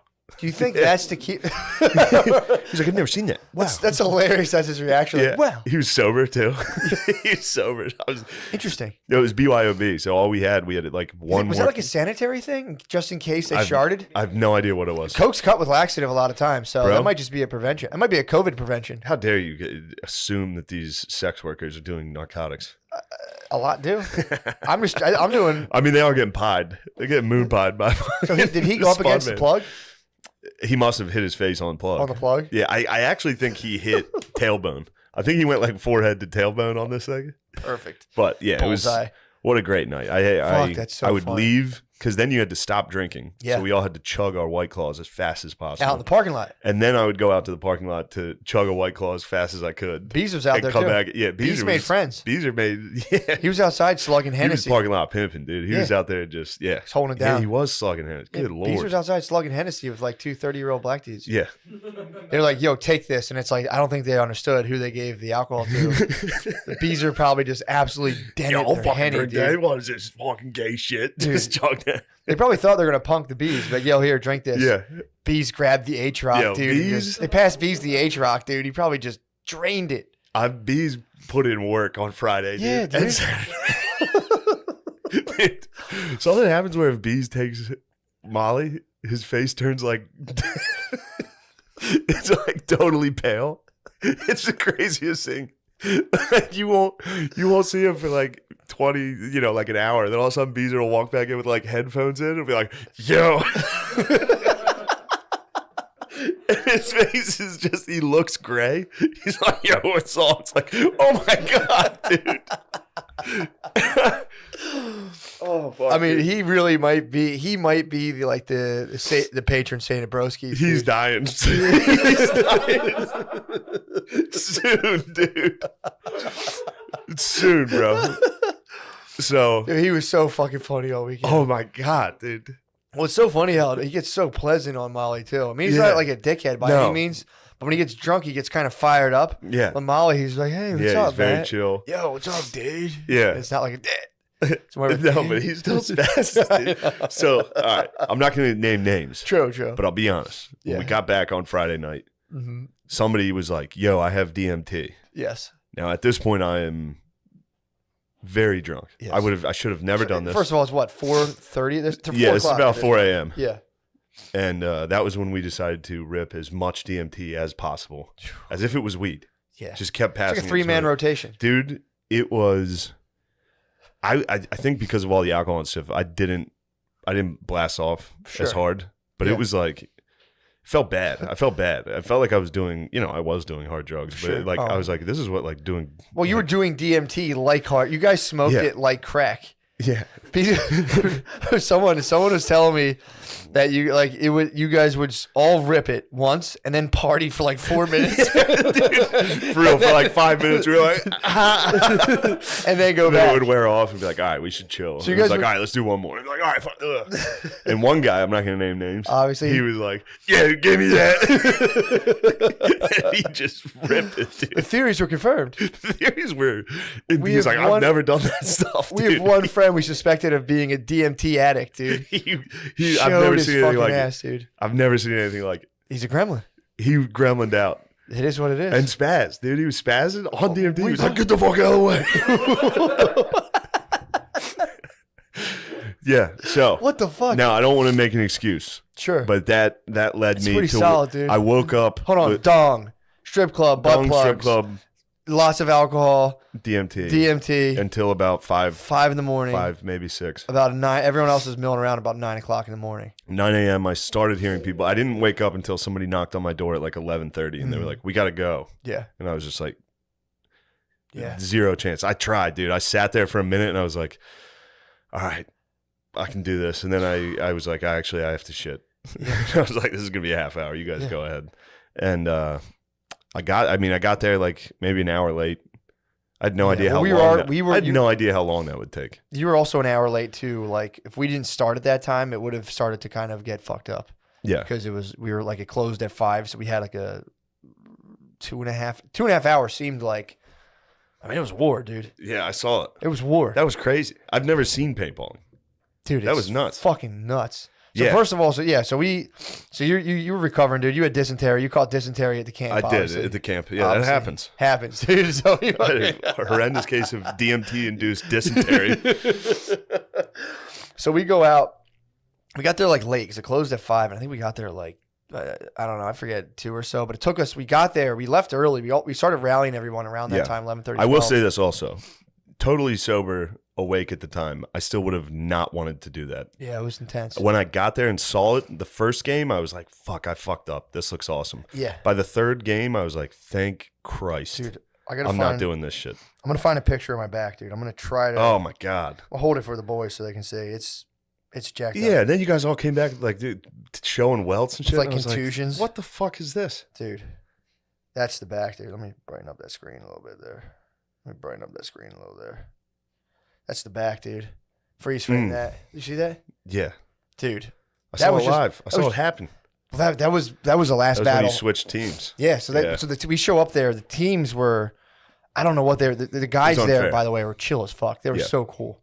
But they made these teams. I think it was just the fact that like these people came and they were already together. So, we just came. So we show up and it's like, 12 of us. It's like, a good amount of the men in my family, a lot of fucking just animals, dude. Yeah. Then obviously we have like. Dude, how tall is Pat? Like 6'9"? No, he's 6'5", 6'6". No, he can't be 6'6". He's 6'6". He's 6'6", I think. Really? Yeah. Oh shit. Yeah, Pat's 6. So like we had some fucking nasty warriors, Behemoths. Dude. Yeah, we had some monsters. Yeah. And then it just so happens there's like about 11 or 12 of us, and then there's like 12 black dudes that show up. We're all on the same team. Yeah. Versus, this is just the facts. Office workers. Fat lesbians. Yes. A couple of office workers, tow truck drivers, which I found out, and I said, okay, no fucking mercy. Yeah. And then there was a couple of Latino father-son duos. Yeah. That's dude. There was women and children. I got there. Women and children. I couldn't believe the mismatch. It was crazy. The pink team was the exact group you would not want to face. It was cool black dudes and Navy SEALs. Yeah. I'm not sure how else to describe. I would say, yeah, that would describe our squad pretty accurately, dude. Versus, yeah, just like, fats. dude, like there was like pink-haired, fat lesbians, children. Yeah. You know, like obviously there's a couple Latino fathers. They fought hard. They perished in front of me. I fucking lit them You up. executed the Latinx fathers. He was with his son. He's with his son, and I was conflicted. And I said, you know, you get the bullets firing at you. You say, all right, pop, pop, yeah, pop. what happened there? You executed a guy in the first game, I think. Well, no, that was almost the first game. I was storming shelters. So people. This is how nasty we were playing because they were just kind of hide behind shit. I was going and actively like finding where they're at and hitting them point blank. I'd run up and say surrender, and if they didn't say anything back, I would hit them point blank. I was fucking people up, dude. Yeah. So I had my boy Del G was laying cover fire. Del G's just he was shooting 6 inches over my head. Oh man! So anywhere I was standing, there would just be a line of fire coming right over me. So I would run up on people. The first time they blew the whistle, I went like that, gunpoint, and the dude went, and the ref was right. He was like, no, it's over. And I was like, bro, you're fucking lucky. Yeah. So the next round, I did the same exact thing, obviously. So I stormed around the perimeter. I cut in on someone, and I was like, dude, surrender. And he went, and I just went, bam, and shot him in the head. In his mask, obviously. Yeah. He fucking shot me back, first of all, which is bullshit. You would have. Wiped it right off. You would have done the same. True, actually. Somebody point blank shot you in the face. Well, it was like it was 5 feet. What the fuck, dude? It was right in front of the ref. Yeah. So the ref was like, hey, 10-foot rule. And I was like, I guess I have to offer him surrender then. I went right up to him, was like, surrender. And he was like, went pop, and just fucking nailed him. Dude, the rest of that time, then there was like, so that was just one part of it. And first of all, I was wiping paint constantly. I would get hit and just be like, yeah. Because I'm not paying money to go sit on this. You have to make me surrender. I'm not going to get hit. I'm not going to get winged and go out of battle. It's like, dude, that's just one arm down then. Dude, so at one point, I'm sitting there, and I started like Ramboing and going off alone a lot. So I see there's, Yeah, you guys had a whole team of, there was probably about 5 of you that were Ramboing out. A lot of us were, yeah. Yeah, and it was definitely cheating. Well, again, Everybody was wiping their paint. There was one time. You're like, man, we killed those guys. It's like, yeah, you guys all cheated. Dude, I watched. You would hit them, and they would go, I'm done. You don't go out and paintball unless you get fucking hit hard enough. Unless the ref sees you. Exactly. Yeah. I would even argue with the ref. There's a couple times like, where do I have paint? I'd have paint all over me. Yeah. Like, where? And he'd be like, whatever, dude. Just fucking go ahead. Dude, at one point, people would start doing a thing where they'd hold their hands out and shoot, and I would just start shooting. You can eventually line up and aim it so you hit them right in their trigger. Like, you hit them right in the hand. Took a Latino dad out that way. Fucking popped him in the hand like 3 times. He surrendered, and I saw his boy, and I was like, I'm going to let you live. And he sent a couple my way, and I said, all right. Boom, boom, boom, boom, boom. Lit his fucking ass up. And I'm 10 feet. I'm 10-foot rule. But, dude, I'm like just absolutely being a jerk, dude. Like, just, again, the whole operation was go, lay cover fire, move to another thing. And these people were just like sitting there like, huh. I would go and just try to get the angle on them. So I would shoot. They would go down. I would just book it, go to another location that you'd see them like pop up and look around, and I'd have a direct line on them from the side. Yeah. Bah, bah, bah, bah, bah, bah, let off like 20 shots, dude. And they were just all going, I'm done. Like, it was full surrender. Dude, it was so. Dude, when I got there. But they switched me. That place, skirmish, that place is sick. So dude. Fucking sick. I got there, I was like, holy shit, this is like legit. It was like fucking Call of Duty levels. Yeah, do you know they reenact D-Day once a year? Really? They do a thing where they have, it's like, I don't know if it's thousands of people, but it's hundreds, and they reenact storming Normandy. You can either be the Germans or the Allies. There's a heavy demand to be the Germans. The Germans won last year. I watched one of the things. Dude, I bet the Germans win quite a bit. They won. It's so funny. There'll be a lot of dudes there that because they're like, we are the Germans. And it's like, whoa, yeah, chill, dude. Yeah, I got there, pulled up. I was hurting, and I heard dudes like screaming in shipping containers. Yeah, and I was just like, oh my god, thank God, dude. Yeah, God, dude, that hung over. Getting lit up in a shipping container. Like, stop, dude. Yeah, I look. I understand the criticisms. I mean, dude, I'm sticking to my guns. I'll make that exact decision 10 out of 10 times.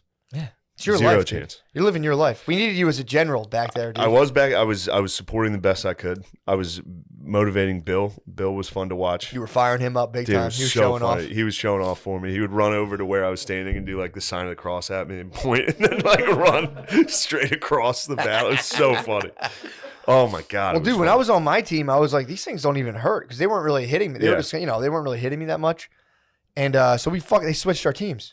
So then they put me on the fat lesbian tow truck driver team with a couple other people. And dude, I felt what I had been doing. I was getting fucking annihilated. Dude, Yeah. one point I got hit in the side of the head and like saw stars. And I was just fully, that was the only time I was like, take me out, I'm done. Yeah. Take me out, I'll be back in the next game. But dude, there was I got fucked up, man. Yeah, dudes were getting rocked in the head the whole time. My fucking hand, dude. My hand still hurt. I got hit, my trigger finger kept getting crushed. But yeah, so I went on the other team and fully tasted what I had been doing to people.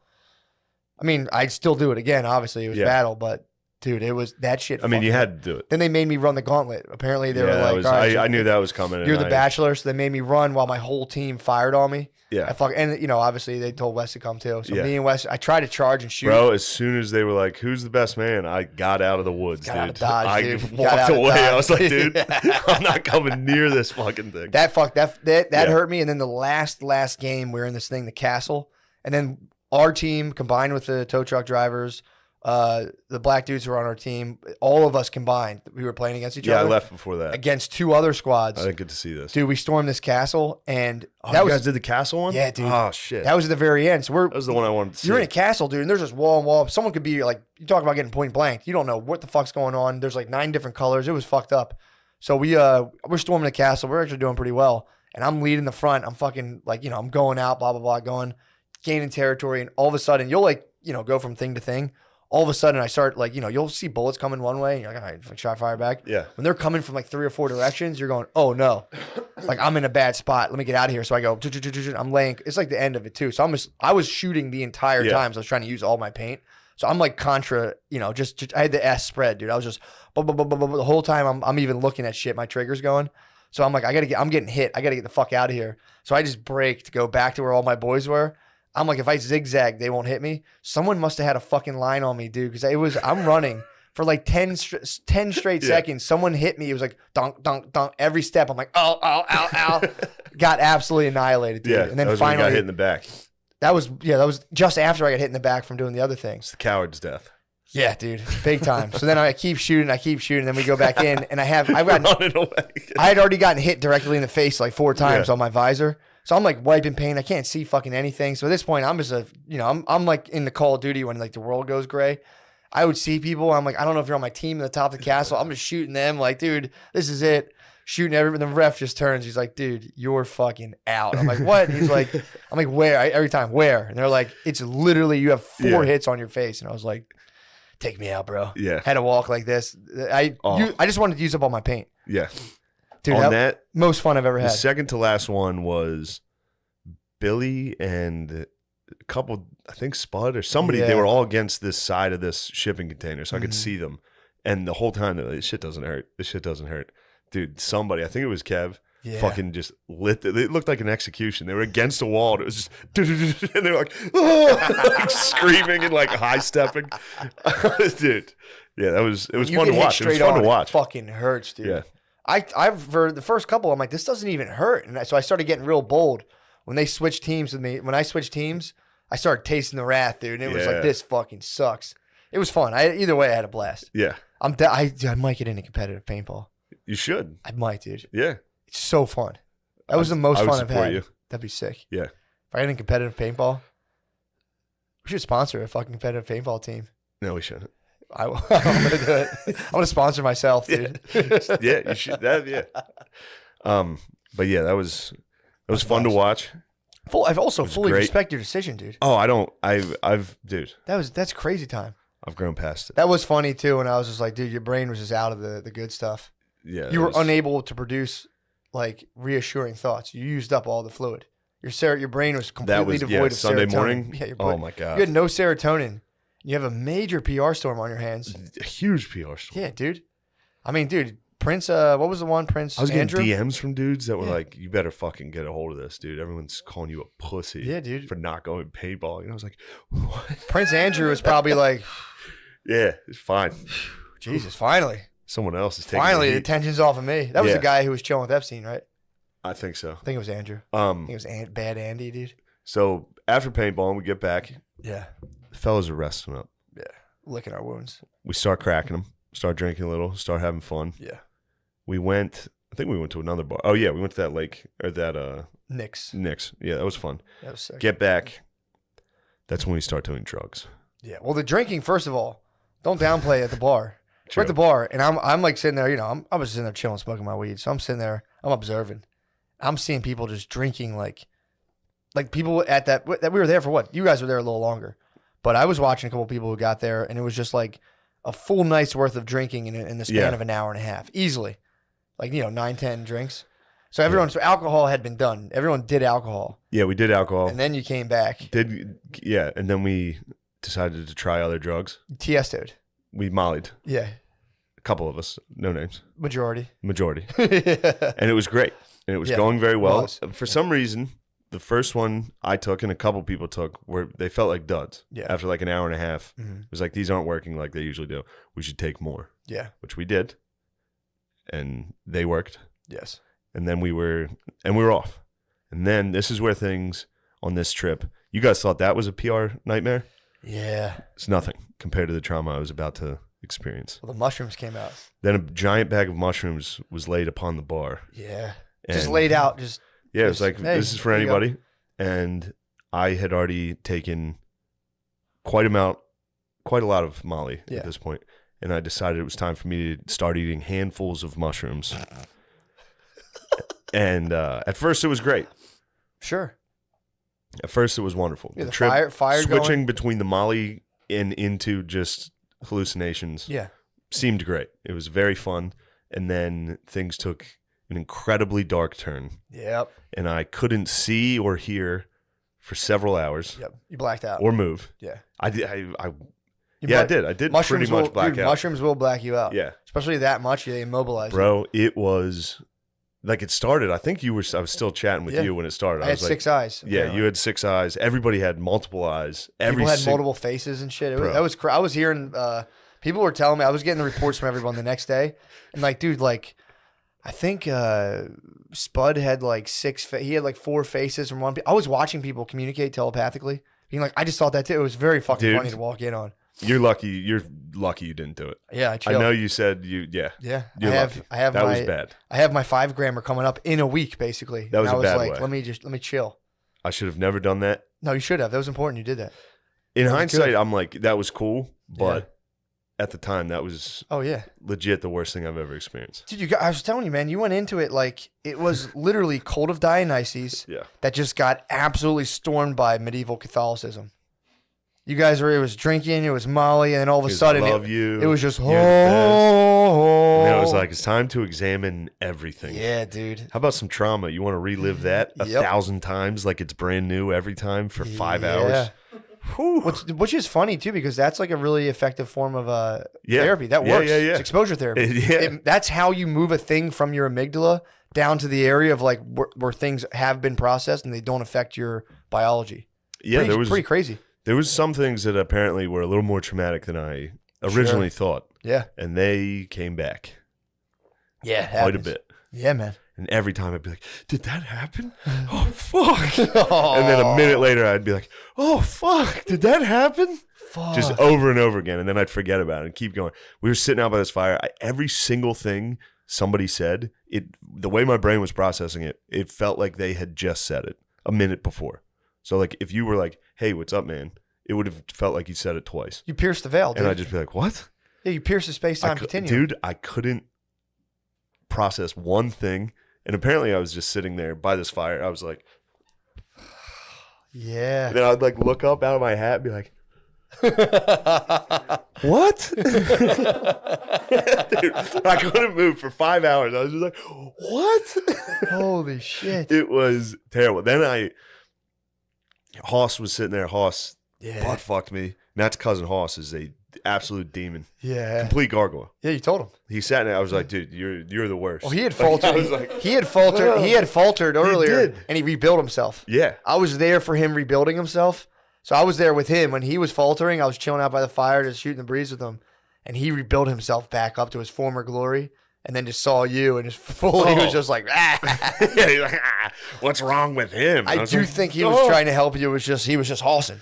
He just regained hoss powers, dude, and he couldn't help not hoss out on you. And those hoss powers are while you're in the nether realm, intolerable. So you were sitting there, you were chilling, and Hoss Spudman was to my left, and he was giving me all the support he could. Mm-hmm. He knew. Yeah. He could see me and he'd be like, Shane, you're the man. You're the man. I'd just be like, thanks. Like, or I'd be like, what? Guys, I'm blind. I can't see. It was, and then they'd be talking and it would just be gibberish. I couldn't understand. And then I was just staring at the fire. It was very cool. Like the hallucinations were awesome. Yeah. That's why I'm wearing tie-dye now. Obviously. Shit. But it's funny. You went and busted out your one tie-dye as Notre Dame. Sweet. You have a Notre Dame shirt for every type of occasion. Yeah, for every mood I'm in. But yeah, and then I finally, I'll just fast forward, mustered the strength to stand. And I was like, all right, I'm going to bed. Even when I did that, Hoss was like, are you actually this time? And I was like, what? Like, I must have said it 1,000 times. Like, I got to go to bed. Yeah. So I go in, I lay down. This is where the worst one happened. Yeah. I was laying in bed. You sought shelter. That's a reflex that happens. Dude. You eventually are like, can I just go like encase myself in a... It was like... That's where it kicked off. Fully clothed. Yeah. Shoes on probably, just laying on top of this bed with my feet hanging off of it, like face down. And I started hallucinating that I was dying of, I presume, a drug overdose. That's what I think it was. Yeah. And like, I could see it. It was just totally real. Like, it was like, my friends were around me at first while I was laying there, like dead, dying on the ground. Like, I saw Beezer being like, what the fuck, dude? Oh. Like, this is fucked up, dude. And I was like, eh. And then I would die. Like, I would leave and I would go to heaven or something. Yeah. Where Phil was for some reason. My dad was there. Yeah. I was like, Dad, I love you. Like, it was like that. And then I would get shot back to dying with like EMTs like shining lights into my eyes and like, Shane, are you there? Like trying to resuscitate me. Damn, it fucking sucked ass, dude. How long was that for?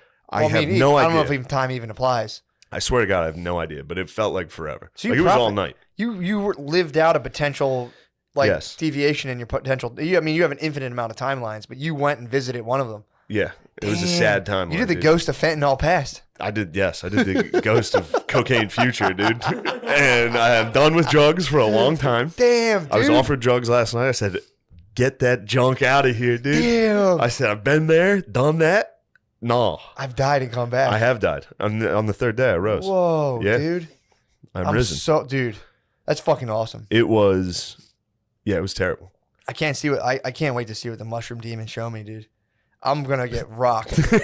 Don't do I'm doing 5 grams total silence. I have to, dude. I know you do. I know you do. At this point, and you're gonna enjoy it.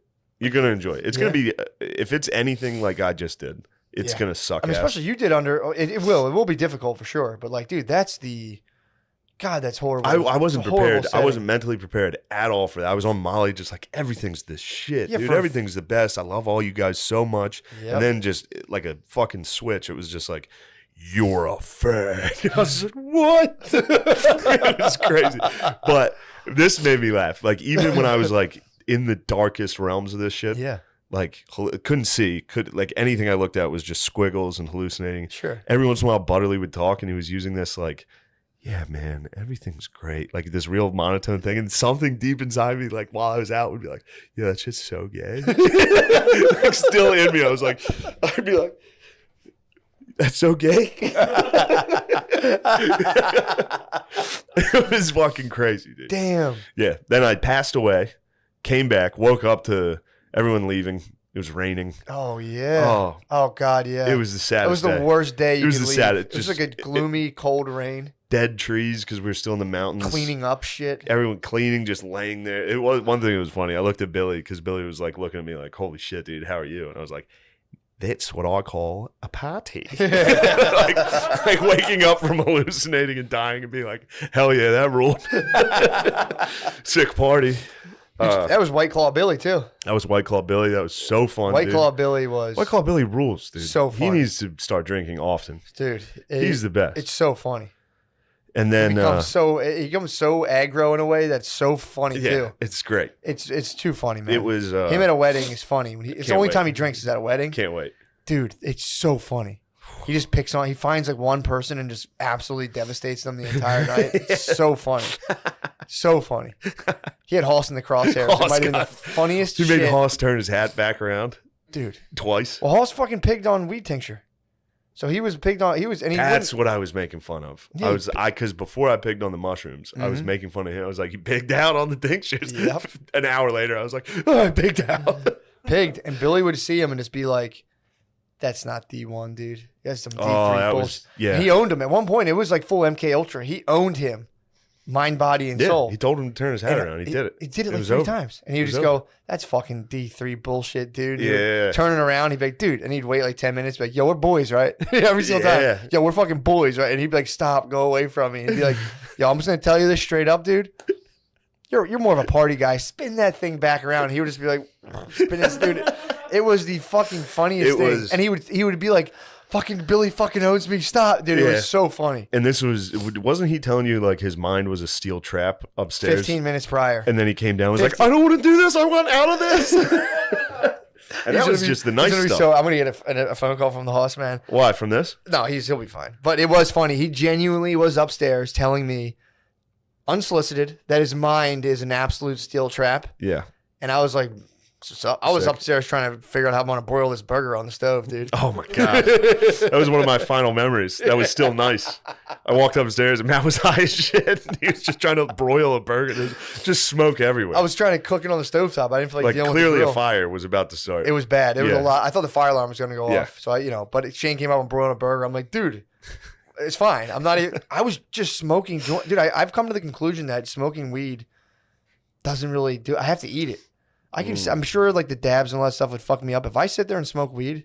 Yeah, you were smoking them like it was. I was chain smoking them, bro. Dude. That's why Brittany's like, "You sound like you're getting sick." I'm like, "No, I lost my voice because I was compulsively smoking marijuana cigarettes all weekend." Yeah, I came up on 3 hits of Molly to see Matt just broiling a burger, and I was just like, "Dude, this is crazy." I was like, "What you're doing is crazy." He's like, "What are you talking about?" He's high. And I was like, "Dude, this feels bad. This could be bad." It was full of. And Matt started to be like, "Is it?" I'm like, "I don't think it's a bad thing." And I'm like, "I should have cooked burgers for everybody. I'm so fucking selfish." Yeah, that second night was one of the funnest. I mean, that whole day was one of the funnest days in my life. Easily one of the funnest days in my life. Yeah, that was fun. That was really fun. And at the end of that, I mean, I regret the one regret I do have is not eating mushrooms. For some reason, I had it in my head like I need to preserve myself for that. You should. No, you did the right thing. Yeah, but it would have been. It would have been fun to have you out with the fire. That's what I'm saying, dude. But all my boys are in the nether realm. It will happen again for sure. Well, maybe you might chill. I'm never going to the nether realms again. True.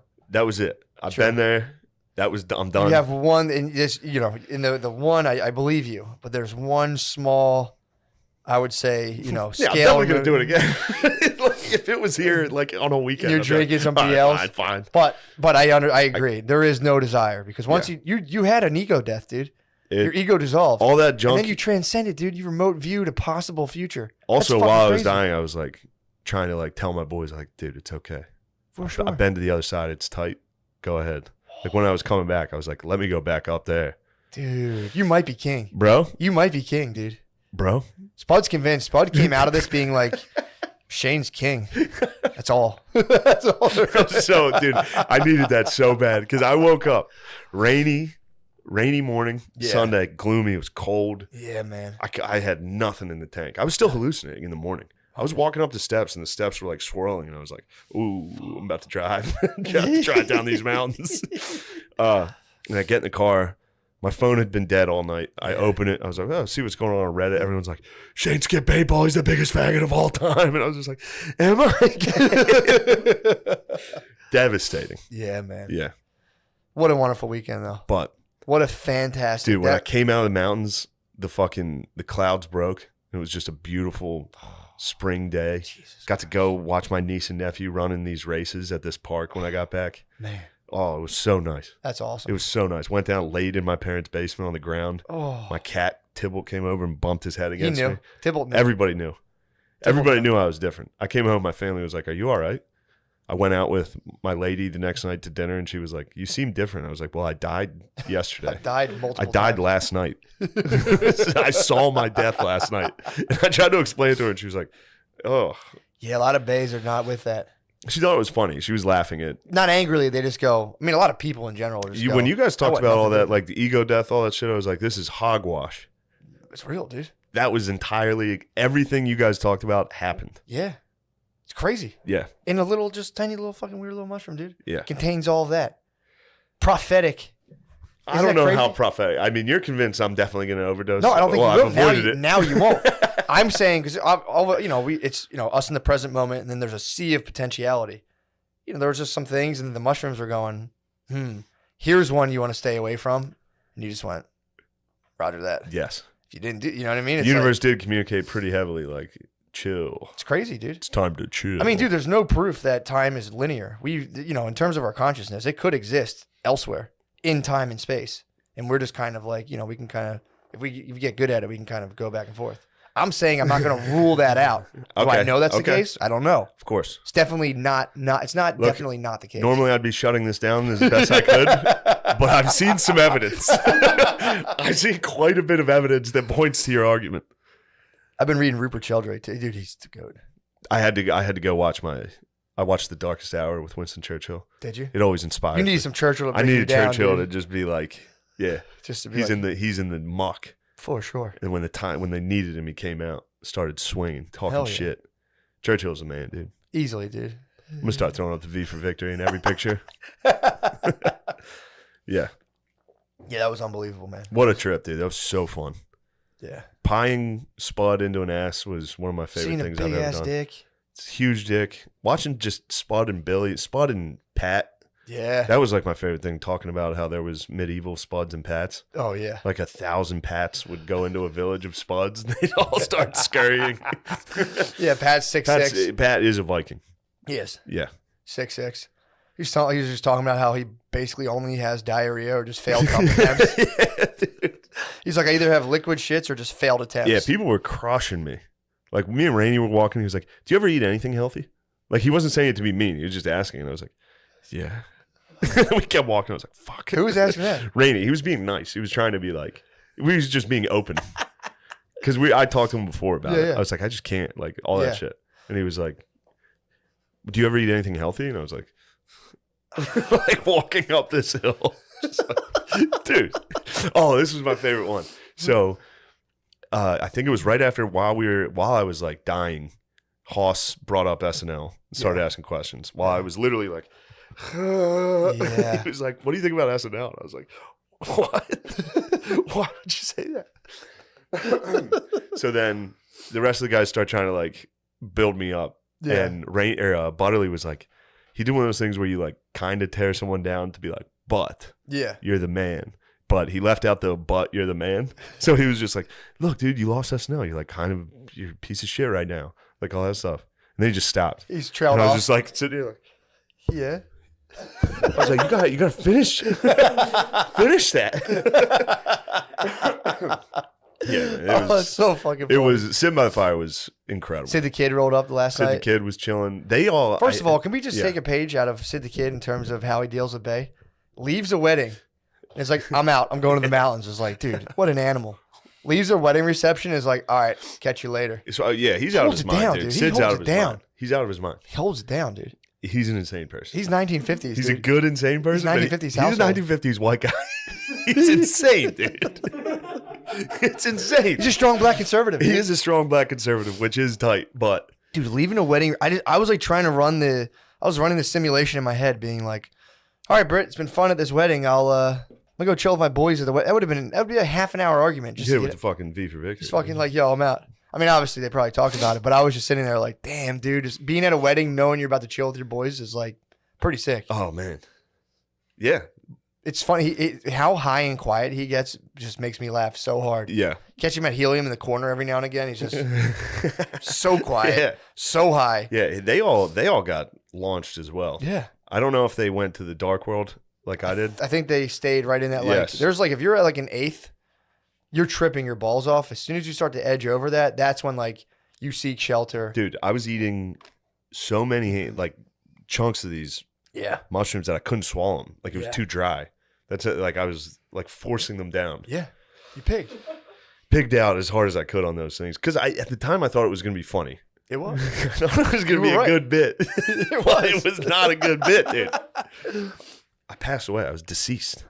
It's so sick, dude.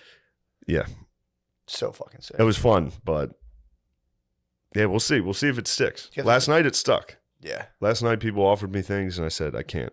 Yeah. Like there was no part of me that wanted to do it. Yeah. And I had some Bud Lights flowing a little. And I was still like, crazy. no. That's crazy to me. Yeah. Yeah, man. We'll I mean, see. dude, and I left early. Had my last Bud Light. I was like, all right, see you, everybody. Yeah. It puts it's a good feeling. Yeah, it is. I don't leave early. I never leave early. Yeah, go Walking home, out, yeah. chilled, put on some. Yeah, dude, it's the best. I mean, dude, it puts a hole in the serotonin theory. How they're like, oh, you're depressed. Your brain doesn't produce enough serotonin. And it's like, okay, I'm sure that's the case. No, I got plenty of serotonin up there. Exactly. Yeah, Molly has proved that. It's been like, yo, you got a lot of this stuff, there's a lot of juice up here. So that's the question, but it's like, okay, so that's the dominant model in terms of people's like mental well-being. It's like, well, it's not you. It's not anything you're doing. Your brain's just slightly defunct. But someone has one mystical experience on psilocybin, and all of a sudden, and like all the studies show this, dude. Like, I think it's like 18 months later, you know, people who like won't smoke cigarettes anymore, aren't as depressed, aren't as anxious, fucking blows a hole in the serotonin hypothesis, dude. Which, by the way, hasn't been shown that good in studies. Yeah. It's not much more better than placebo. Hey, I'm going to be a dick because that's like a lot of people's like, you know, that's what keeps them moving. But, dude, I'm talking scientist to scientist, dude. Now that we're both shamans. Yes. I think this podcast is going to fall apart now that we're both. No way, dude. there's no yin and yang anymore. No, there's yin and yang. It's just dude. yins, dude. I might have to yang. We're a bunch of yinsers. The mushrooms might yang me out. That'd be sick if we switched. Dude, that'd be awesome. The mushrooms just yanged me out. Just switch personalities. They could. No, I'm done with that stuff for a little. True. But that was just a little shock. That was a shock. I felt its power. It's got some power. You go back to calling it gay. I'm going back to well, some of it's gay. Some of it is gay. In fact, dying is gay. Sure. Like experiencing death is gay as hell. That shit sucks. Oh my God. Yeah, that was, and also I've taken small amounts of mushrooms, and so it's just like it feels like you're kind of high. You chipped. It's fun. Yeah, you chipped. It's having fun. Yeah, I've never hallucinated like that. Yeah. Like where everything was a hallucination. Yeah. I've never taken acid, so I don't know. You never entered God's house. God's house is gay. That shit sucks, dude. It looks cool. It looks cool. Dude. It looks cool. Yeah, I'm building my. You're watching me hoss. You're watching me hoss out. Like, oh, actually, everything else is gay, not me. Oh fuck. Yeah. Oh, no, that's awesome, man. Yeah, we put those sketches, that first sketch out yesterday. Dude. Got that going. I saw it. That was, I believe that could have been our weakest one. We'll see. That's a strong way. That's a strong way to come out. Yeah. It's just like, hey. And yeah, it was sip on this. It was just a weird one. It was a fun one. Take a sip. That was fun. Yeah. Take a sip. Yeah, people don't know what they're in store for right now. Yeah, we got a lot. We got a lot coming. Thought of one today with Gerby's. Oh yeah, did I just tell you? I think you started to. Yeah. I'm excited about that. Oh yeah, you did. Yeah, that's gonna be awesome. Dude. Yes. I mean, couldn't be more excited. Yes. Please subscribe to Gillian Keeves on YouTube. That would help me out. I keep hearing people. Even if you don't like it. Just do it. Just do it for us, dude. Do it, dude. Do it because we're friends. Dude, we rarely ask for anything. We're friends. Yeah, we literally. You guys are mean friends, but we're friends. That was uncalled for, dude. What the fuck, dude? That is uncalled for, man. There's a lot of jerks, dude. I mean, sometimes stuff gets lost in translation through text. People like, trying to josh on you. I think there were a lot more guys trying to josh. I think people are trying to josh. I did see that. Every now and again, you do have someone who ups the ante. Like, no, actually, it's factually horrible, and you're like, all right, dude, take it easy. Yeah. I mean, dude, we're standing on the precipice of just, I wouldn't say utopia, but like, dude, shit's going to get really sweet. Yeah. Like 15, 10 years from now. Yeah. But how so? What do you mean? Dude, blockchain technology, decentralized media. People are going to stop. Dude, I got to find. Someone sent this to me on Instagram, and it was funny too, because I kind of felt like a dick, because they sent me a video, and it was this guy, I forget his name, I got to pull it up, but he was on the Tim Ferriss podcast, and, it was like blah, blah, blah, Bitcoin, that Balaji, I don't know how the fuck, however you say that. Balaji. Let me see it. Oh. Balaj. I think they call it's made up. Fake name, dude. By the way, that's what every single word sounded like while I was on it. Sanskrit? Just Sanskrit. Did it really? Just Balaji burst something to territory. And I was just like, dude, you're speaking in tongues. What? That's it. That's all I said, dude. I Bidened out. I was Joe Biden. What? I was Joe Biden for 5 hours. Oh. I was just going, what? Dude, first of all, someone accused me of Bidening at one point. I was like all stoned, and I was like, and I fucked my words up, and they're like, oh, dude, you have Biden brain. You have fucking Biden brain. I just like, Yeah, I did experience that. Was like while I was in that, I was like, this is what being old and senile is going to be like, which is terrifying. True. And makes sense why they kill themselves a lot. Do they kill themselves a lot? Yeah. Teasers? Yeah. If you start losing your mind, you kill yourself. Because it was like, I couldn't really see. I couldn't understand the sentence. People would say something, I'd get like one word out of it. I'd be like, stop talking about teeth. Yep. They're like, what? I'm like, did I say that out loud? And they're like, you didn't say anything out loud. Oh, like, man. Where are we? I kept doing that. I'd be like, where the fuck are we? Damn. I was like looking around the woods. It was in the woods. I couldn't see anything. I was like, are we up high? I thought we were like in a treehouse. You kind of were on a hill, though. That was fucking me up. We were on a hill. Yeah, you're exactly right. We were up high. You were right. Yes. You knew. All right. Nice. You were up high. That worked. Yeah. Your what's that called? Your like your depth perception was still on point. Yeah, it was the meter was spinning though. I was like, are we high? Where are we? But yeah, occasionally I'd be like staring at someone in the face. Yeah. Because their face would be changing. Sure. So I'd just be sitting there looking in their face like, and someone would be like, what the fuck are you doing? I'd be like, just occasionally out of nowhere, I'd be like, did I say that?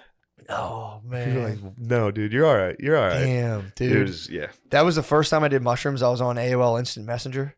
Nice. So I was sitting there just being like, talking to a girl, be like, can you believe that our thoughts are just coming up on this? And the lady was, I was like, it's crazier. My fingers are just typing, but I was like, can you believe our thoughts are just coming up on the screen? And she was just like, what? It's like some girl I knew, and I was just be like, just a way message. It's just crazy. G2G. Yeah, it was just G2G. G2G. G2G. Dude, I drove one time. I wasn't on as much as you. I took an 8th.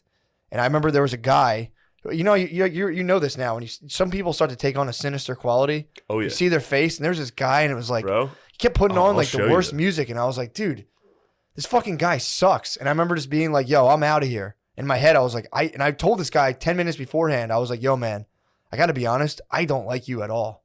That's right. It just came out of me. I was like, I just don't fucking like you, man. And he was like, damn. And I'm like, I got to be honest with you. I just don't like being around you. So I drove. These were the Hoss faces. Oh, that's what I was staring into the whole time. Absolute that. Oh, man. For those of you at home, I'm looking at a Goya painting. Oh, and it's terrifying. Spud came down with Hoss came down with a blanket wrapped around. It literally looked exactly like the witches in Goya paintings. His face was right here. So I was like, oh man, sorry I'm going on about this. But. No, it's fucking crazy. All right.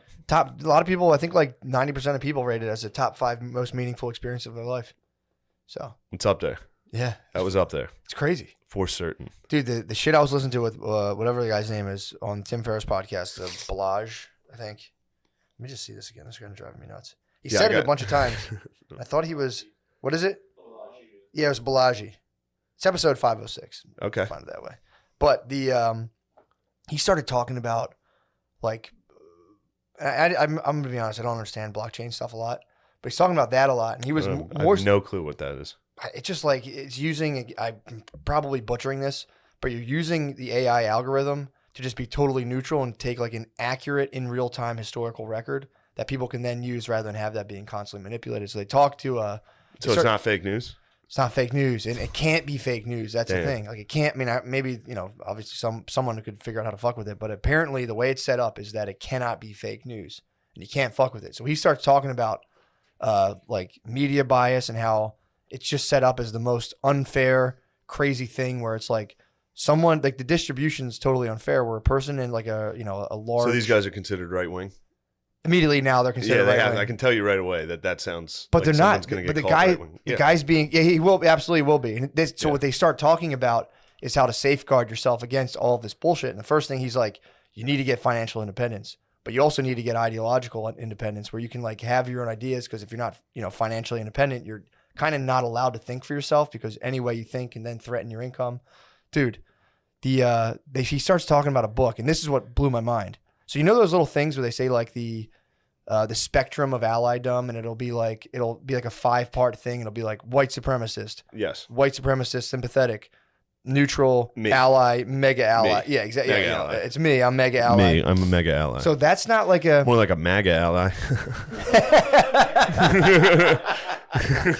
So he was saying, he's like, that's not some organic thing that people have come up with.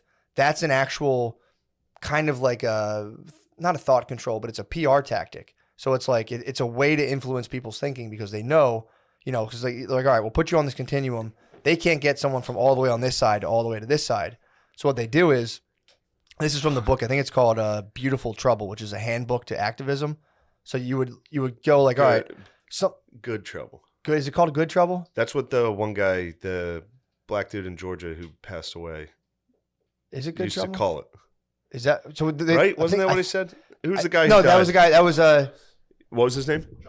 Yeah. Yeah, it was Good Trouble. But there's a book. I think the book's called. Pardon me. I think the book's called Beautiful Trouble. Or I something. beg your pardon. Oh, it's totally fine. I beg for your pardon.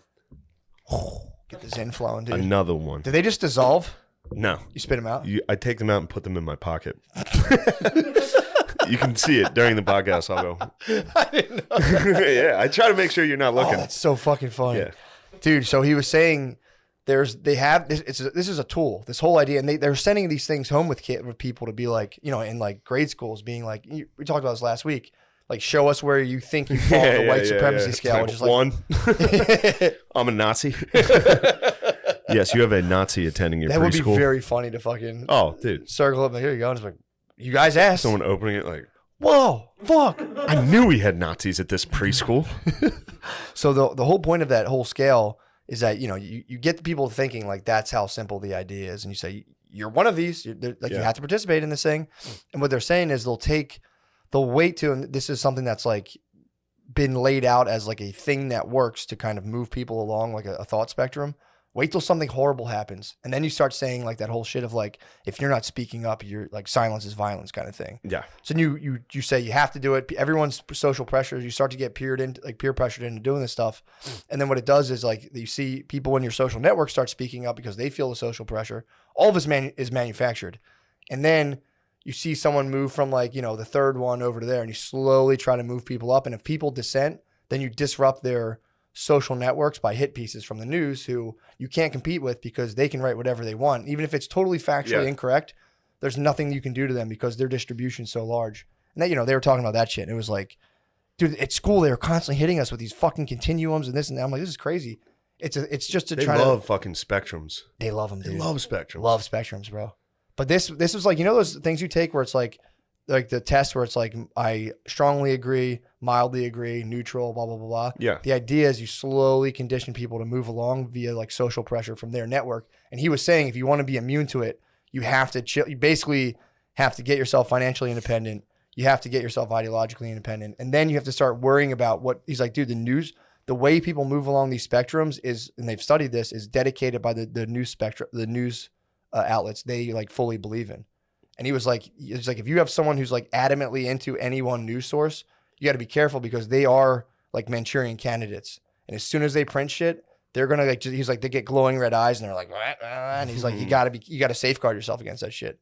Just pumping me up, dude. Nice. I was fucking stoked on it. You should be pumped on that. Yeah, dude. I mean, dude, I'm way in right now into starting like little cells, not in like a terrorist way, but like oh no, like cool start cells, cool cells. I don't think there are cool cells. Yeah, there are. I've literally only heard of terrorist cells. No, dude. Timothy Leary was doing this, and they put him in jail. Yeah, because they fucking totally. Because there's no, if you start cells, people put you in jail. Why? He was conservative, dude. He was just trying to work the land with his family, dude, and they put him in jail. Yeah, for pot. They hate when you try to work the land. It's bullshit. They love the land. It's bullshit, dude. Yeah, man. I'm getting back to land, dude. I'm forming psychedelic you cells. Grow a single thing, dude. What? You've never grown a thing in your life. It is true that I failed at growing weed twice. One time it came through. It was just kind of like sparse and airy. Yeah, dude. Because they kept me from the fucking land, dude. True. I'm sorry. Come on, man. I'm sorry. I like.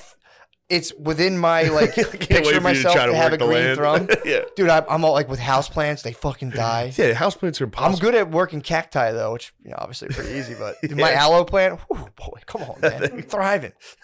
My Maranta died, R.I.P. Oh man, but dude, hate to see a Maranta go.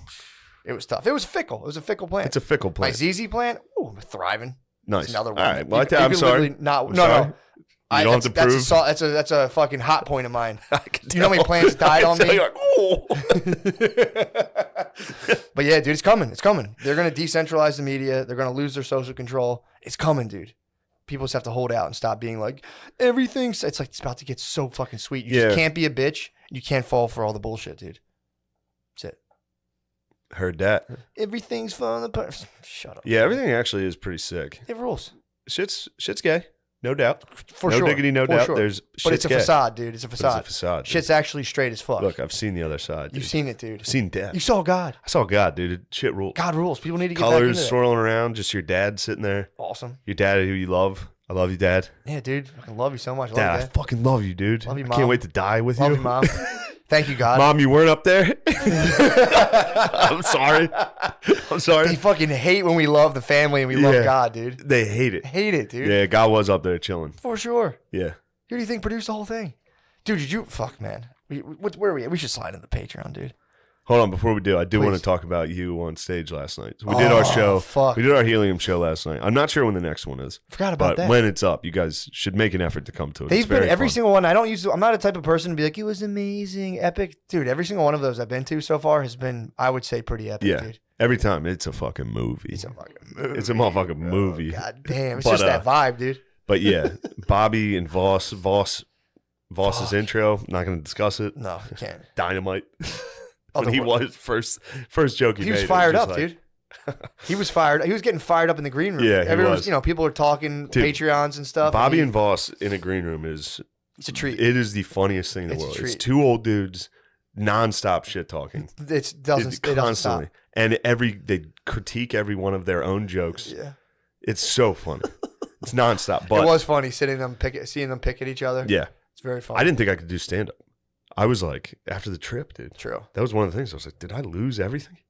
Got out there. It was great. Murder. I used my crutch, my strongest crutch, dude. I brought Matt out with me. We smashed up. We had fun together. We Dude, had a mash up. Come on, man. It was great. While we were up there. I mean, 'cause dude, are we not a comedy machine? we Last might night, be. I walked home last night and I'm like, oh, we're basically a push button comedy machine. We went out there and just, what did we do? 20 minutes? Easy. We did two 10-minute Half hour, sets. Probably. Yeah, we did They were half an probably hour. 2 15 minutes. But it was. That was I so knew, fun. I was just tossing oops. I knew some of your jokes. You were throwing some no looks. But I tried to toss an oop and Matt misinterpreted it. Yeah. Instead, it came down with you slammed. You broke the net, dude. I broke the you broke backboard. the backboard, Broke dude. the backboard. I threw him an oop because one of his business ideas. We were talking business. Yeah. One of his old jokes was he was going to start Uber for girls that want to get their pussy eaten, and it's just him. He just receives a notification, and he drives to your house and eats your pussy, which is very funny. So I was up there. I was like, "You got some business ideas?" He's like, "I do." I was like, "Dude, tell him that one business idea you told me." And he just looks at this audience. It was a sold out crowd, and he was like, "Oh, porn by children for children." It was just like, no, that wasn't it. The whole Just place absolutely gaped the Bedlam. audience, dude. Bedlam. Dude, it was. It was You and me fucking, both started crying immediately. Yeah, it was, dude. That was so fun, man. Yeah, it was Then great. just going off on that for like 5 Dude, minutes of the child- names, dude. This is an inappropriate joke. Yeah, This is gross stuff. I mean, when you're live, when you're live, fine. it's chill. Yeah, but when you're live, yeah, it's fine. We were just talking about like, if you know how porn stars have like porn star names. Yeah. Like, do you think they get porn names? And Matt was like, yeah, a 12-year-old black kid named Recess. You had to be there, dude. You had to be there. It I was a know fucking on movie, this dude. stuff. Yeah, I know on here it sounds like this is junk, but it was, Oh, man. and that's not something we like to joke about. Not at all. That It's not type funny. of stuff isn't funny, Not but funny. Pedophilia, ephebophilia is not a joke. You know what ephebophilia? no. People who are into women aged 15 to 19. 15 to 18, I believe it is. Ephebophilia. What? Dude, I was also joking, like thinking to myself, like if I woke up right now back at that fire, just like, oh, like, oh no, I'm still here. Oh, Like this was a hallucination. Yeah, fuck, dude. yeah, it was. You've been hallucinating since you smoked K2 and then thought for you died. years. That Yeah, was your second ego death, by the way. this is well, Collect- yeah. you're No, collecting- that one I thought I was dying. So you, like I was oh, conscious. you were there being like, Yes, I'm dying. I think I'm having a That's heart no attack. fun. That's a panic attack. Yeah, That's no yeah, fun. that's all that was. Fine line between an ego death and a panic attack. That was a totally different death. That was a real death. You were dying. That was well, It was the a one I perceived real thought I death. was dying, and I was like, I can't go to the hospital for weed because that's gay. Even though K2 definitely you could have gone to the Fucks you up, hospital. dude, yeah. But no, the mushroom one, I thought it was. There was no moment where I was like, oh, this is just mushrooms. I'm hallucinating. Yeah, you It was lose- you lose it. 100%. You have it for a while, and then it just gets away from you. Dude. Yeah, It's fucking. When I had it, it ruled. While I was like hallucinating, and I was like, every 5 minutes, I'm like, whoa. Yeah. I think everyone was annoyed with me. People were chilling. I was trying so hard to keep it together. Everyone I else was working fucked up. so hard not to spaz. I mean, dude. Because I could have. I could have easily been like, You do have a very one guy solid did mental do that. foundation. One guy did do that. Really? No names, but one guy went in his room, got in his underwear, and was hollering.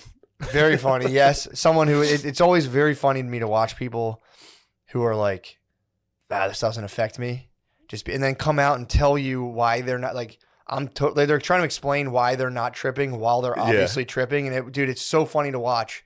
Like, and I know this move too. I've done this myself where I go like, I'm going to bed. And I'm like, just out of my fucking mind. It's like, I did that one time at like 8:30 on a Saturday night. Like, I'm going to hit the sack, guys. And you fucking lay in bed like, oh.